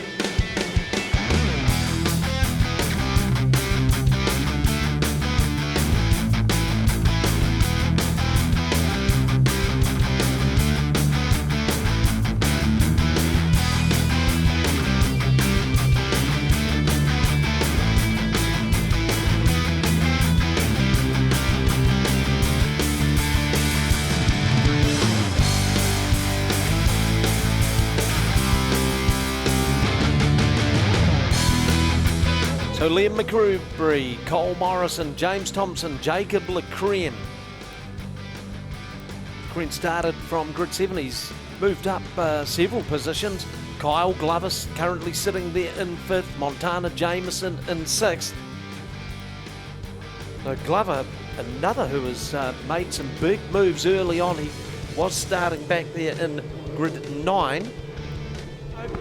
Right, green flag flies again. So it's the 11 of Liam McCoubry, Cole Morrison sitting there in second, James Thompson in third, Jacob Leckreen in fourth, Kyle Glover in fifth. Oh, here's a big Hail Mary coming in from Aaron Humble. It's worked for him though. He's notched up a couple of more spots. Now he's right on the tail of Montana Jameson in the pink 17 car. Humble's not going to sit around and wait for anything to happen for him. Luckily, Honeybell's starting to make some moves. Because boy, he could feel somewhat slighted about his starting position at that restart. McCoubry just starting to inch away from his opponents. It'll be 10 laps to go next time when they cross the start-finish line. Leckreen now applying some pressure onto the 82 of James Thompson. So it's Leckreen in the Century Batteries 41. He sits in fourth. James Thompson, he's the next driver in his sights. Thompson just has some straightaway speed that Leckreen more than makes up at the entrances to the corner. In fact, Leckreen perhaps the fastest one of these drivers going into the corners. He's taking it right to the limit there, catches up. But of course the slick nature of the track, it's all for naught. As Liam McCoubry continues to extend the advantage that he has got over Cole Morrison. It's now blowing out to 1.4 seconds. So 0.2 of a second a lap. He seems to be building up.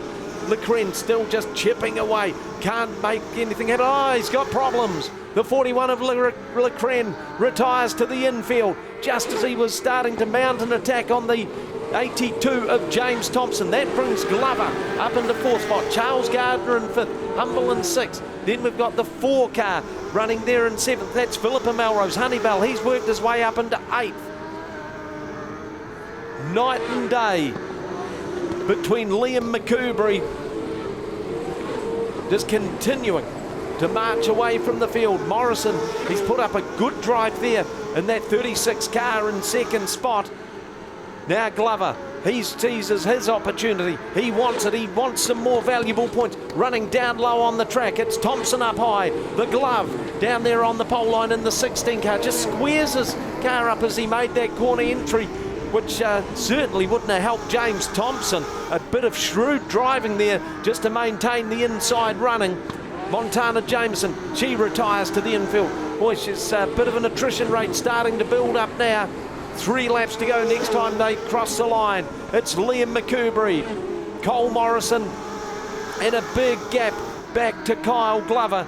It's got to be a 5-second advantage at least that Morrison has got over Glover, because it's nearly 2 seconds that McCoubry is out in front by. But look at the pack that's snapping away there on the tail of Charles Gardner. They would have worked out by now that this guy will move over for no one. Car as wide as the Cook Strait. White flag coming out next time around. Another good points haul in the offering potentially for the very underrated Charles Gardner. Here we go, white flag about to fly for our race leader, Liam McCoubry. Cole Morrison, he's in second. Glover in third. Gardner in fourth. Humble in fifth. Honeybell up there in sixth, but here goes Honeybell. Big charge around the top. He's battling away there with Humble. Humble's managed to keep the inside running there. There's a centre action going on there. Oh, a lot of pace going into the corner there by Humble. Checkered flag comes out. McCoubry takes the win. Morrison in second, Glover third, fourth is Gardner, fifth was Humble, sixth with Honeybell, Philippa Melrose in seventh, McEwen eighth, ninth was Sean Cook, 10th James Thompson, Dylan Benjamin back there in 11th, Robertson in 12th, Montana Jameson a DNF, Jacob Leckreen a DNF, and Morgan Frost another DNF for him.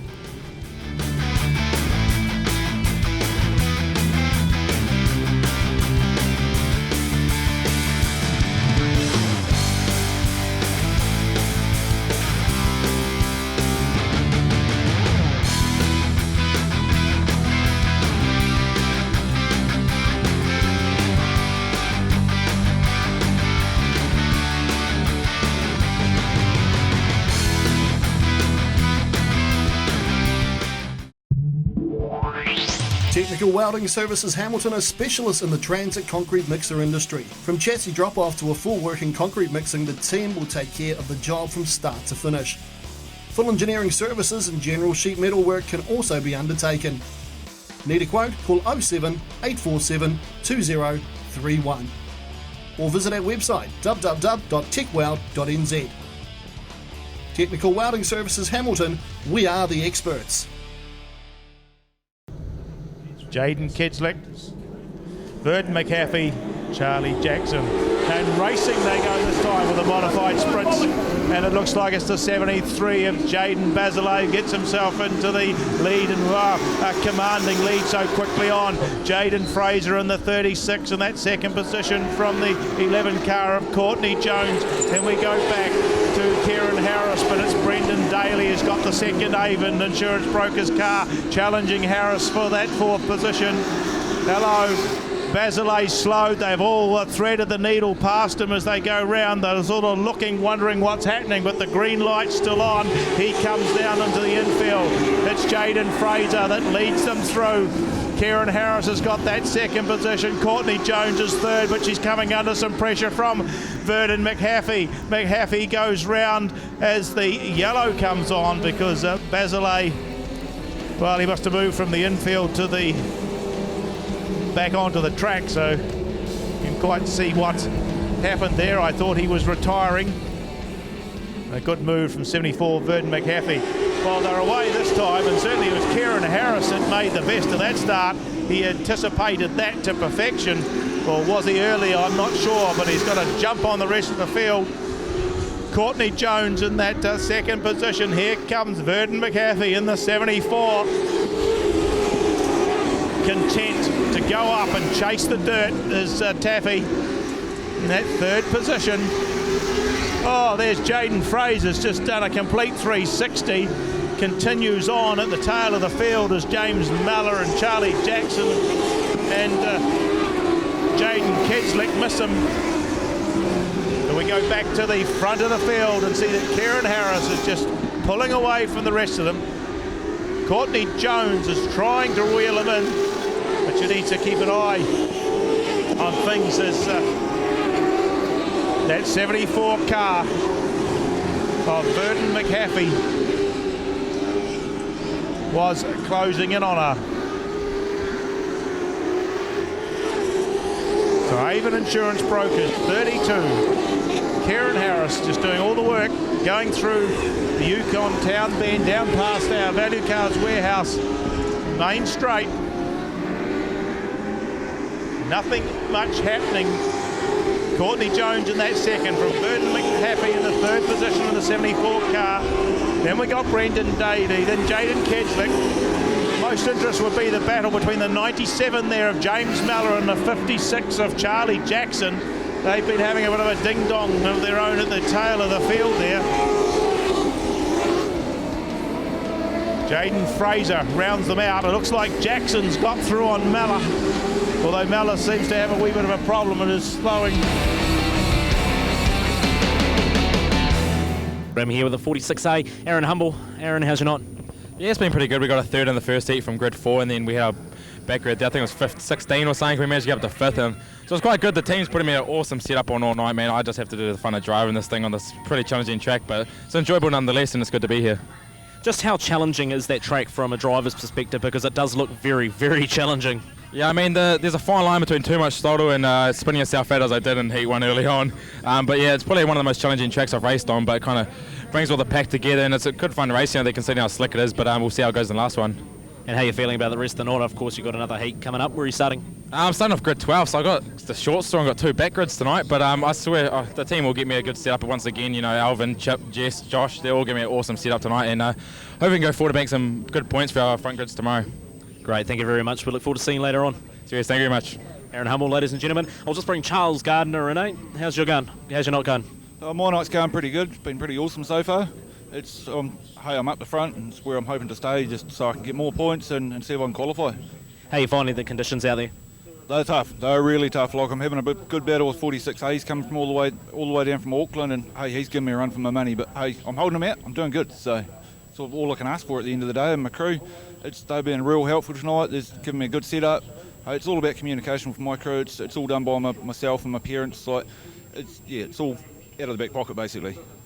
Good stuff. Where are you starting for the last two? I'm starting off grid 6 for this next one, so hopefully I can just keep pushing forward like I did in the last heat. Awesome, fantastic. We'll wish you the best of luck. Awesome, thank you.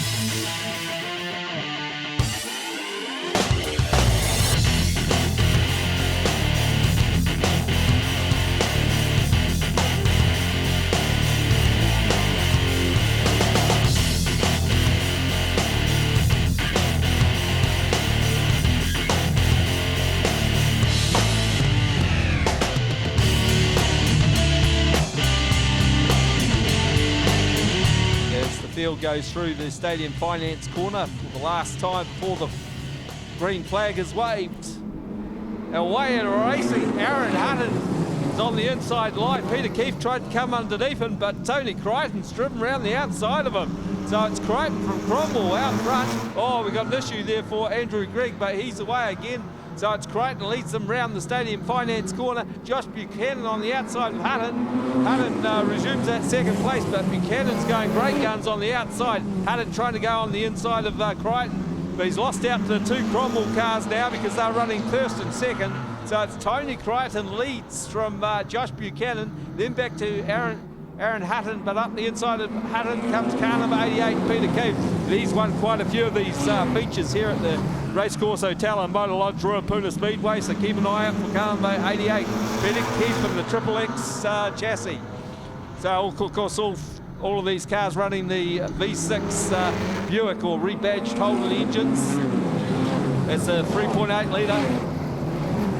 And it's Buchanan on the inside of Crichton, the two Cromwell guys doing well out front. Back there in third place, Peter Keefe could be the man to watch, but on his outside it looks like Aaron Hutton having another good race in fourth place. On the inside of him is Scott Cozzy, car number 19, so it's a closely fought one, this one, but it's still Josh Buchanan. But here comes Peter Keefe, moves up to second place, but car number 7, Gene Spooner's put it around on the Yukon Diesel Services corner. Down the front straight they come. Buchanan on the outside, Keefe on the inside. Buchanan's got the momentum on the outside. Back there in third, it's still Buchanan as they go past the Value Cars grandstand into the Stadium Finance corner. Once again they go. Down the front straight they come, side by side racing. Look at this. Keefe on the inside, Buchanan on the outside. Buchanan's got the momentum, but here comes Keefe down the straight. He's got the drive into Stadium Finance. They go once again, and it's car number 88, Peter Keefe. He looks like he's in line for another feature win, but Buchanan wants to argue the point here. Back there in third place, Tony Crichton having a good race, and Aaron Hutton sits there in fourth place ahead of Scott Cozzy, Andrew Gregg and Gene Spooner. But out of Stadium Finance corner for the last time, it's going to be car number 88, Peter Keefe, in the Triple X chassis. Will take the win away from car 43, Buchanan. Then back to car 58T. Of course, that's the Cromwell car of Tony Crichton in third. Then it looks like car 75, Andrew Gregg. He's followed through by car number 7, and that is Gene Spooner. Thank you, Lawrence. Equus Industries provide technical waterproofing, tanking, coatings and flooring for architects, engineers and the construction industry as a whole.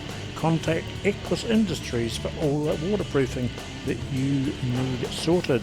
Alrighty, ladies and gentlemen, let's just go quickly over what a TQ is made up of. Motorbike engines, motorbike gearboxes. This right here is their gear lever. Clutch release right there. That's why they stick their hand outside of the chassis. Also, open wheel class. You can see just a little guard here so tyres can't get in and interlock. As soon as they interlock, I'll get out of the way here. As soon as they interlock, one of those cars will go over. That's why this class is so exciting, and that's why we're here enjoying the Accessman New Zealand Quarter Midget Championships.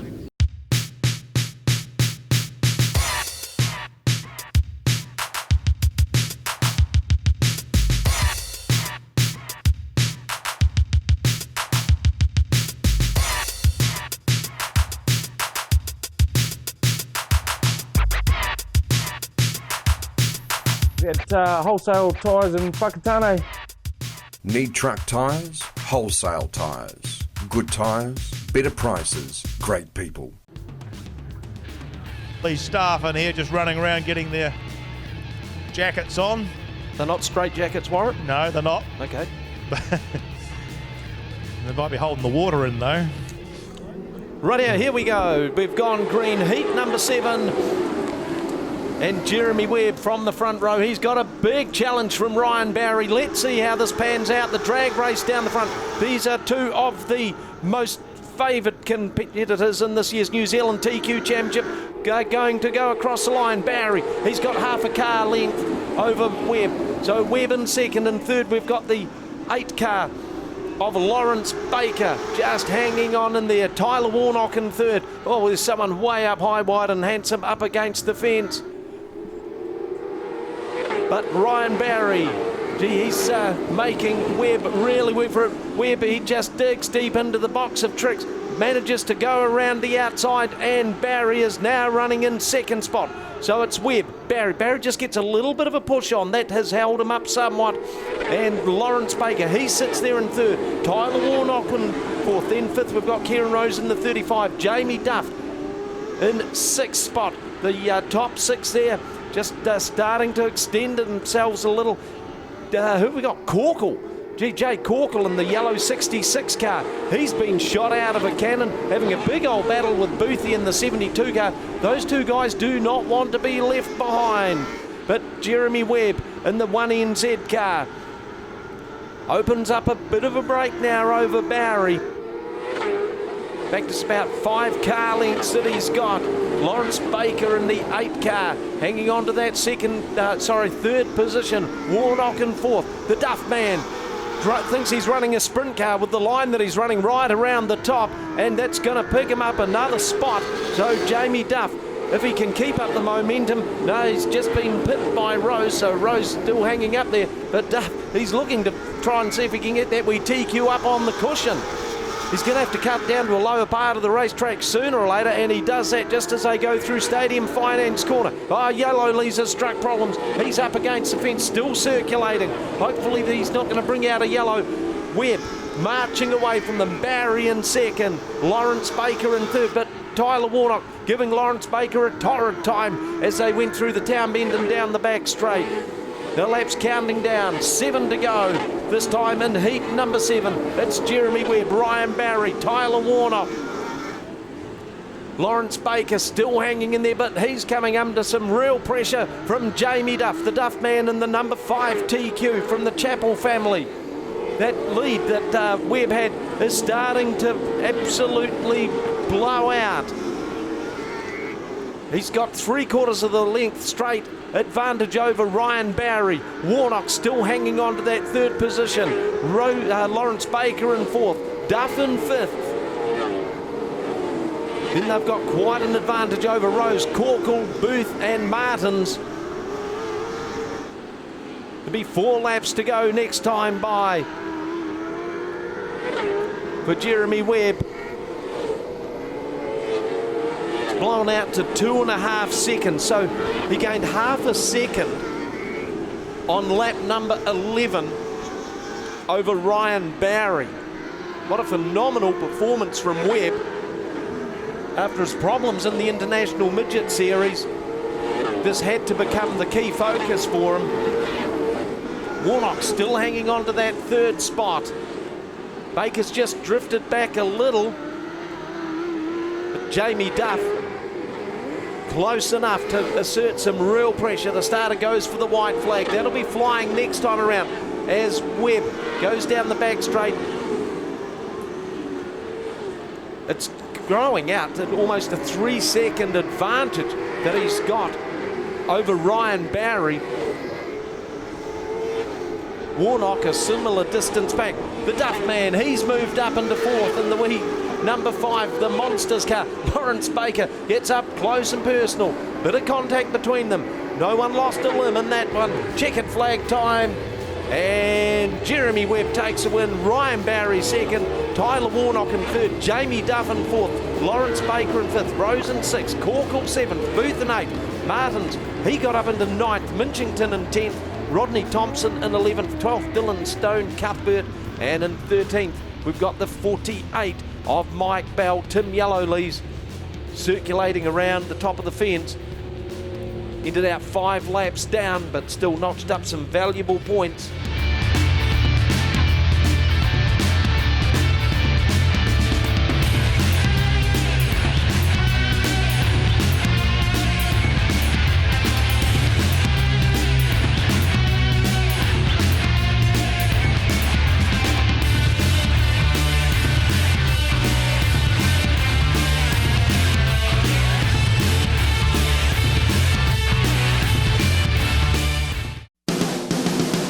Hi, Scott here from X Factor Cars, Southland's V8 specialists, stockists of the South Island's biggest selection of Holden HSV, also with a wide range of everything Ford, FPV and classic American muscle. With an in-house finance specialist, we can tailor build a package to suit each and every budget, from no deposit, structured payments and up to 60-month terms. If we don't have it in stock, our team will search high and low to find what you want. Check out our testimonials, xfactorcars.co.nz. I'm down here with car number 8A, Lawrence Baker. Now, you must have been seeing skies after going over the back of Jamie Duff's back wheel.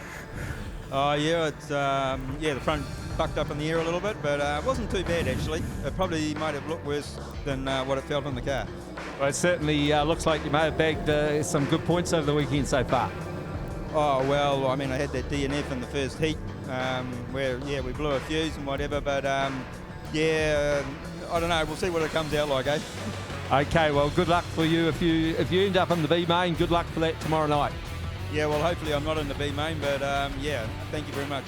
Cheers. Here we go, heat number 8, Gina Harris and Kyle Glover, they are the front row. Green flag flies. Glover, the champion freight car. He leads them down through the Yukon Diesel Services Town Bend. Yellow light on. Another dud start.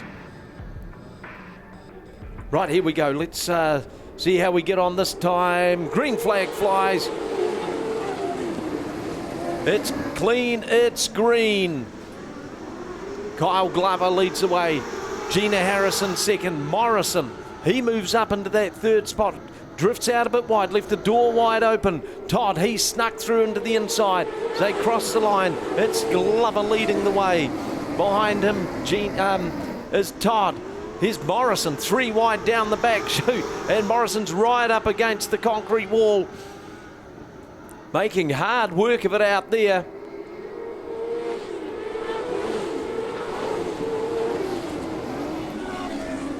No, Glover extending that advantage. Todd in second. Harrison, Morrison having a good old ding-dong battle. Ben Morgan, he's starting to enter the frame in the 84 car, but Sean Cook in the 18. High, wide, and very handsome as he goes up there.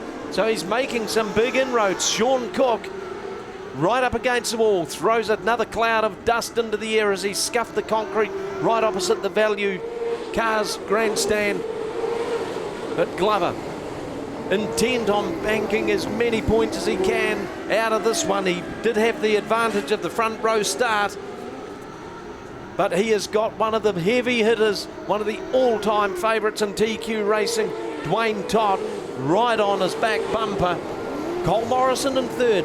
Ben Morgan, he had made his way up into fourth. There, poor old Charles Gardner, he's getting in a real scrap there. He's been chewed up and spat out a couple of times. He's not giving up one bit.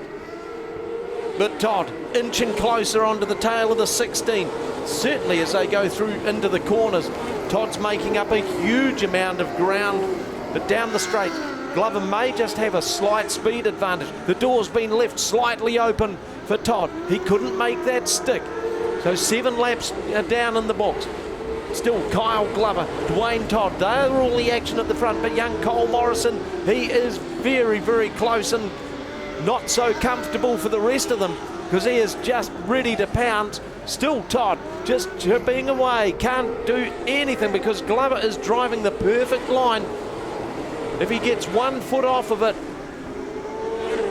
you'd have to expect that Dwayne Todd is going to bounce. Ben Morgan, he sits there in 4th.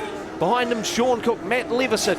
He's moved up into that 6th spot. Ryan Baker in 7th, Aaron Humble in 8th. Gina Harris, she sits here in 9th. Josh Melrose rounds out the top 10. She's a real old TQ dockyard brawl at the front. 5 laps to go next time they cross the line. And Glover, he's having to dig deep because he is getting well and truly worked over by the efficient carriers, number 6. He just made the bit of a late entry to the northern, the town bend rather. Todd not quite close enough to pounce, but now Todd, he's really asserting his presence here. Glover will know he's here. Glover, Todd and Morrison, they've made a break on their opponents. Lap traffic is going to become a factor in this one. No doubt about that. They're getting closer to the tail of Graham Porter and Charles Gardner, who's drifted right towards the rear of the field. That's going to hurt his points prospect. Across the line they go. Just, what have we got? 3 laps to go. And Glover's been balked slightly. Oh, that held him up. But it's also held everyone else up. They've got their nose into fresh air again. Kyle Glover, 2 laps to go in this heat. Race number 8, Accessman New Zealand TQ Championship. Dwayne Todd hanging on to 2nd. Cole Morrison and 3rd. Ben Morgan right up there onto the tail of Morrison now. A big drive from the young fella. White flag, 1 to go. Is the pressure going to tell on Kyle Glover?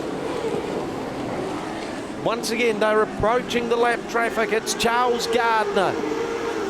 He may just have a big enough break over Glover so it doesn't make any impact on this one. It won't do. Checkered flag flies, our race winner. Kyle Glover takes out the win. Dwayne Todd 2nd, Cole Morrison 3rd, Ben Morgan 4th, Sean Cock in 5th, Ryan Baker 6th, Aaron Humble 7th. In 8th it was Matthew Liversich, Josh Melrose in 9th, Gina Harrison 10th, Dylan Benjamin in 11th. Shane Robertson in the 4N car was 12th.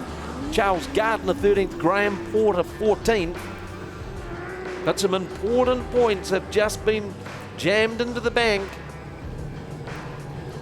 Sean Cook crossing the line in 5th. He started 8th. I'm here with the 72C. Brent Booth, mate, good to have the champs at your home track. You come away with a 3rd tonight. Yeah, no, we're pretty happy with how we went tonight, so we'll just see if we can back it up tomorrow night and bank some more points and get into it. Do you see it as an advantage having the New Zealand champs at your home track? Yeah. We've probably done a few laps around here, so yeah, it's pretty good. So no, yeah, those Auckland boys, they'll get dialed in pretty quick. So. Yeah. Of course, there's some very quick guys out there, like the likes of Jeremy Webb and all those guys. How do you respond to that sort of thing? How do you get the one up? Yeah, I don't. Yeah, just keep chasing them, I guess, and yeah, they're pretty good at what they do, you know. So if you can compete with them, that's a pretty big achievement in my book. So yeah, good stuff. And of course, you wouldn't be here this weekend without all your sponsors and crew. And who looks after you? I've got Edge Parts and KH Fabrication, Podium Limited, Kiwi Kids Preschool, Advanced Panel and Paint, Harris Graphics, and Nixon Building, Elf Lubricants, Conca, and all my crew, my 2 brothers, they're here tonight, and Mel Hill and Harriet, they come down and give me a hand, and there's a couple crew that can't be here, so yeah, we're just always doing it for them as well, so yeah. Great, thank you very much for your time. No, mate, cheers.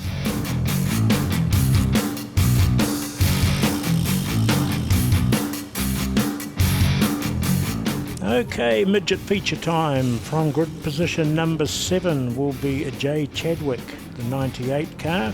From grid number 6, the 72 O'Shane Clark. From grid 5, the 73 of Neville Bergelet. From grid number 4 will be the 21 of Nathan Wilkie. From grid 3, the 45 of Glenn Milroy. And your front row. From grid 2, 78 Kent Palmer, and from grid 1, 42 Scott Miller, and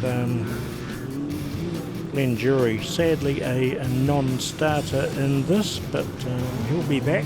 Nothing surer. That's your field for the midget feature. Here with the 33C. Tyler Warnock, great night for you so far? Yeah, we've struggled a lot this season. So yeah, we're just happy to pick up that win in a 5th and a 3rd, or a 6th and a 3rd I think it was.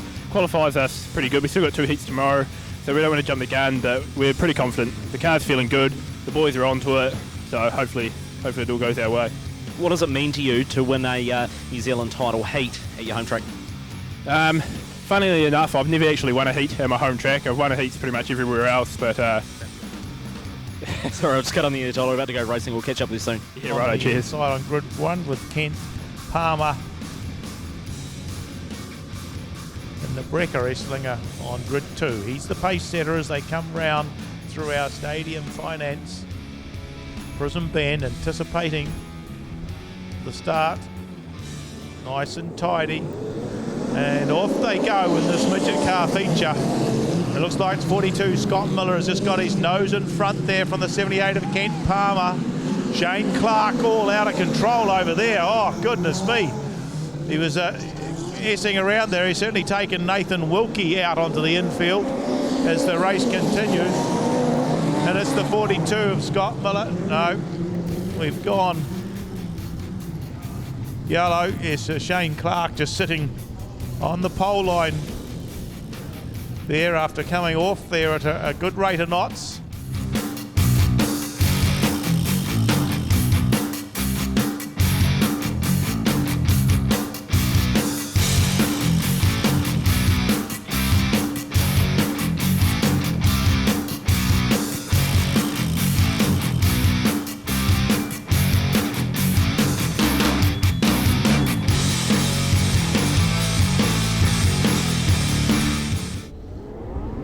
So racing this time for the second take, and just a repeat of the first one there. It's 42 Scott Miller gets his nose in front from the 78 of Kent Palmer. The one that was making the big move is Jay Chadwick chasing the dirt, going right round the outside. He's got himself up into third. Now he's dropped back into that fourth position. And there's a bit of paddle work flipped off a car there as they came out of that prison bend.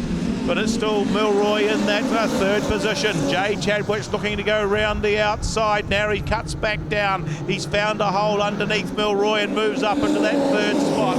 So it's Scott Miller that still leads the way from Kent Palmer. Oh, Jay Chadwick's really running high and wide. Hasn't made any ground, but he's cemented that third position as the yellow light comes on so they can pick up that wee piece of panel that I saw flip off before of someone's vehicle. So Miller leads them away again. Palmer in that second. Chadwick goes straight to the top line and he moves around to that second position. Nearly got the first one. So Chadwick in second. There's Glenn Milroy in third, going round the top side of Kent Palmer as Scott Miller clicks another lap off. Chadwick just chasing the dirt. He has the momentum. He'll go to the front of the field this time. So Jay Chadwick, can he make it 3 out of 3 tonight? He leads them through the stadium finance. Prism Bend from Scott Miller. Kent Palmer struggling to hold on to that third position. Coming under some pressure from Glenn Milroy in the 45. Milroy just sitting outside of Palmer, letting Palmer take the low line. Milroy just scooting around up the top of the track. Just hasn't quite got the momentum to pull the pass off. Now he comes under a wee bit of pressure from the 21 of Wilkie. Because the Wilkie car's particularly good on slick surfaces, and Nathan looks like he's be like his father Gavin as the 73 of Neville Basile retires to the infield. But it is the 98 of Jay Chadwick that's doing all the business, got all the clean air out in front, no one to worry him. And Scott Miller, well, he cemented a good second position there at this stage. The battle for third continues. Kent Palmer's holding on to it. Glenn Milroy just slipped out a wee bit too high, and Nathan Wilkie's come through into that fourth position. We go down the Value Cars warehouse, back straight there. And Milroy still persisting with a high run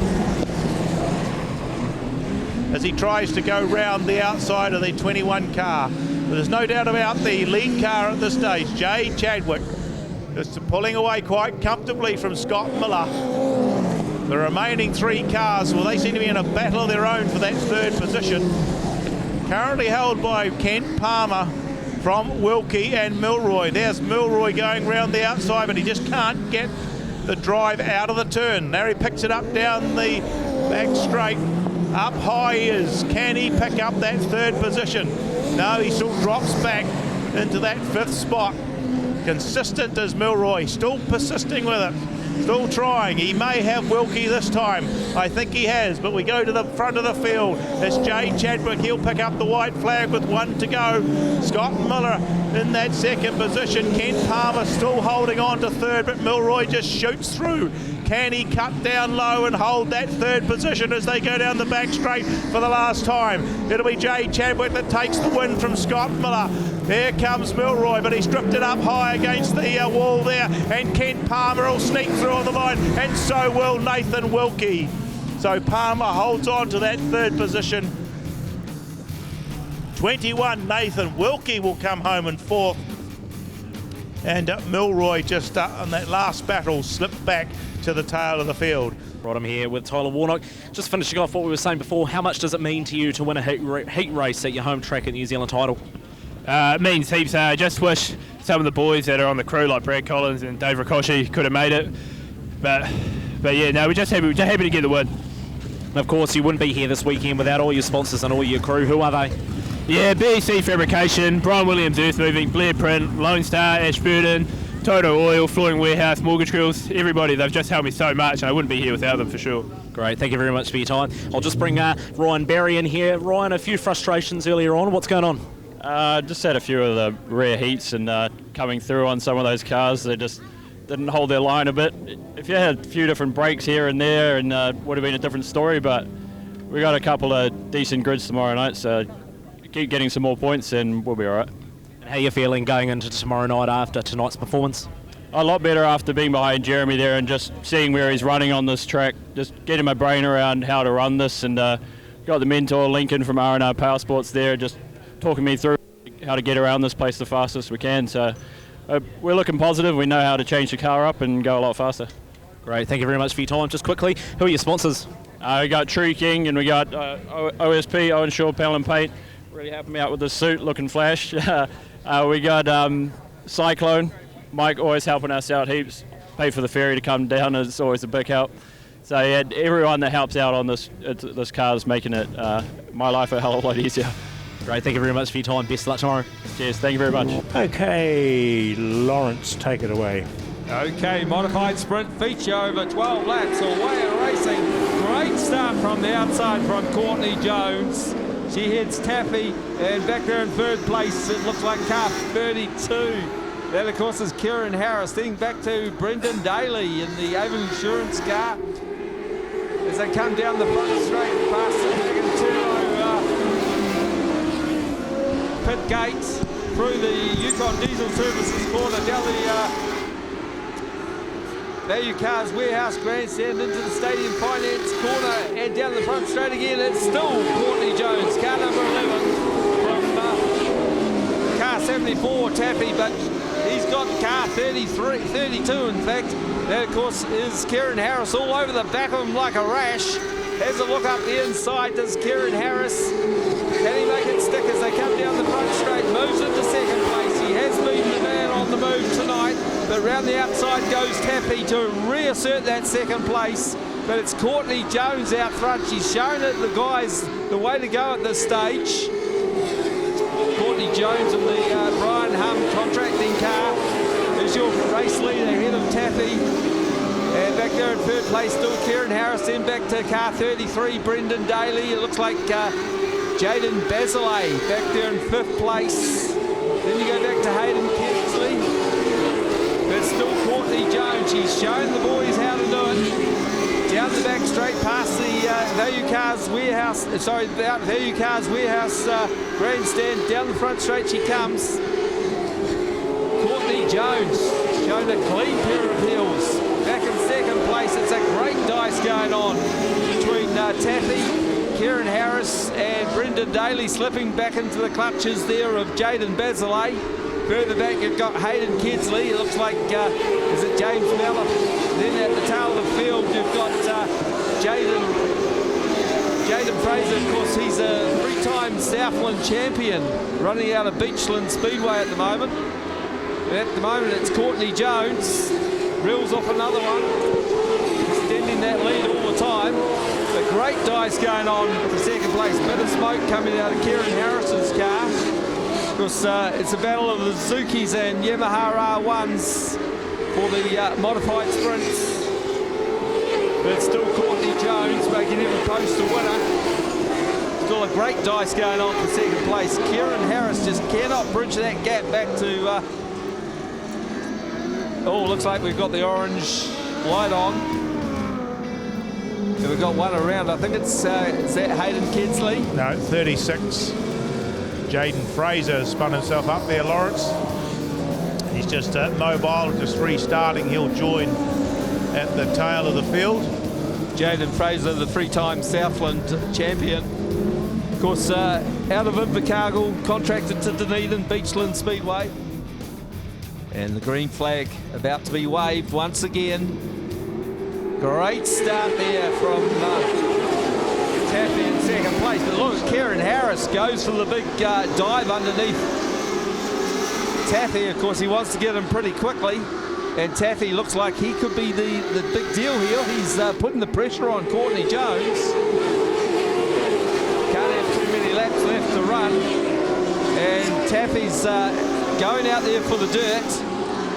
We'll see how they go through the Stadium Finance corner. It looks like Courtney Jones just running a slightly wider line, but Taffy comes up the inside with the white flag. 1 lap to go. It's all on for young and old as they come out of the Yukon Diesel Services corner for the last time. It looks like Courtney Jones got it under control. It looks like James Mellor's a retirement in this one, but it's going to be Courtney Jones. Oh, Kieran Harris has gone around, and it looks like he may have collected another car there into the wall. But it looks like your race winner there was Courtney Jones, followed through by car 74, Taffy, then back to Brendan Daly, Hayden Kinsley back there in 5th place. I think it was Jaden Fraser back in 6th place, and then back to Kieran Harris and Jaden Bazilay. It was Jaden Bazilay that when Kieran Harris spun up, he went around to avoid him, and it was Jaden's car that rode up that wall there that you saw.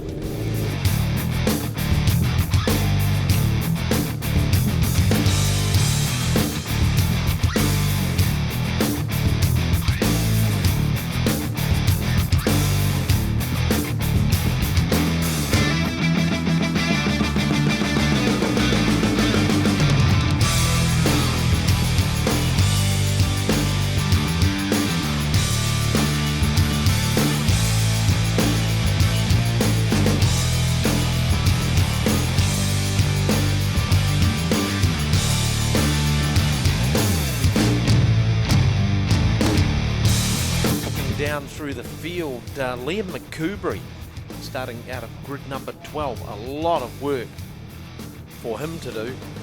Jacob Lecren, DNF in the last heat, and I actually don't see him out there. Anyway, here we go. This is heat number 9 for the TQs. Last race for the evening. And it's Baker, Scott Baker, who got the best of the starts there. Honeybell in behind him. Peter Honeybell, former New Zealand midget car champion. He sits there in second. Ben Morrison from Auckland in the 97. He was in third, just drifted out a little wide. Left the door open for Gareth Bindon in the 89 car. One of Christchurch's top runners is Bindon. And he will be hoping to stamp his mark on this one. Go back a little further. Philly Melrose in the 4 car. Philly hangs on to that 5th spot right now. James Thompson in 6th. Alicia McLaughlin looking for some luck, hanging on to 7th. And McHugh in 8th. Len McCoubrey's already got himself up into 9th, but got a lot of work to do. Just one more car ticked off for McCoubrey, so he's now in 8th. Still got 12 laps to go in this, the 9th heat. Accessman New Zealand TQ Championship, and Scott Baker doing it well, the fresh air in his face. Honeybell still in second. hasn't had an opportunity to assert any pressure at all on Baker. Gareth Bindon, he's moved up into that third spot. Morrison back into fourth. Philly Melrose in fifth. James Thompson in sixth. And then we've got Alicia McLaughlin. Still plenty more to go in this final heat for the evening. And Baker pulling away from his opponents. Had a 1.1 second advantage last time they went across the line. Blown out a little. Bindon, the mover and shaker in this one, sitting there in third. Morrison up on the wheel in the wee 97 car, hanging on to fourth. Philippa Melrose. She's had a great career here at Ruapuna in modified sprints and TQs.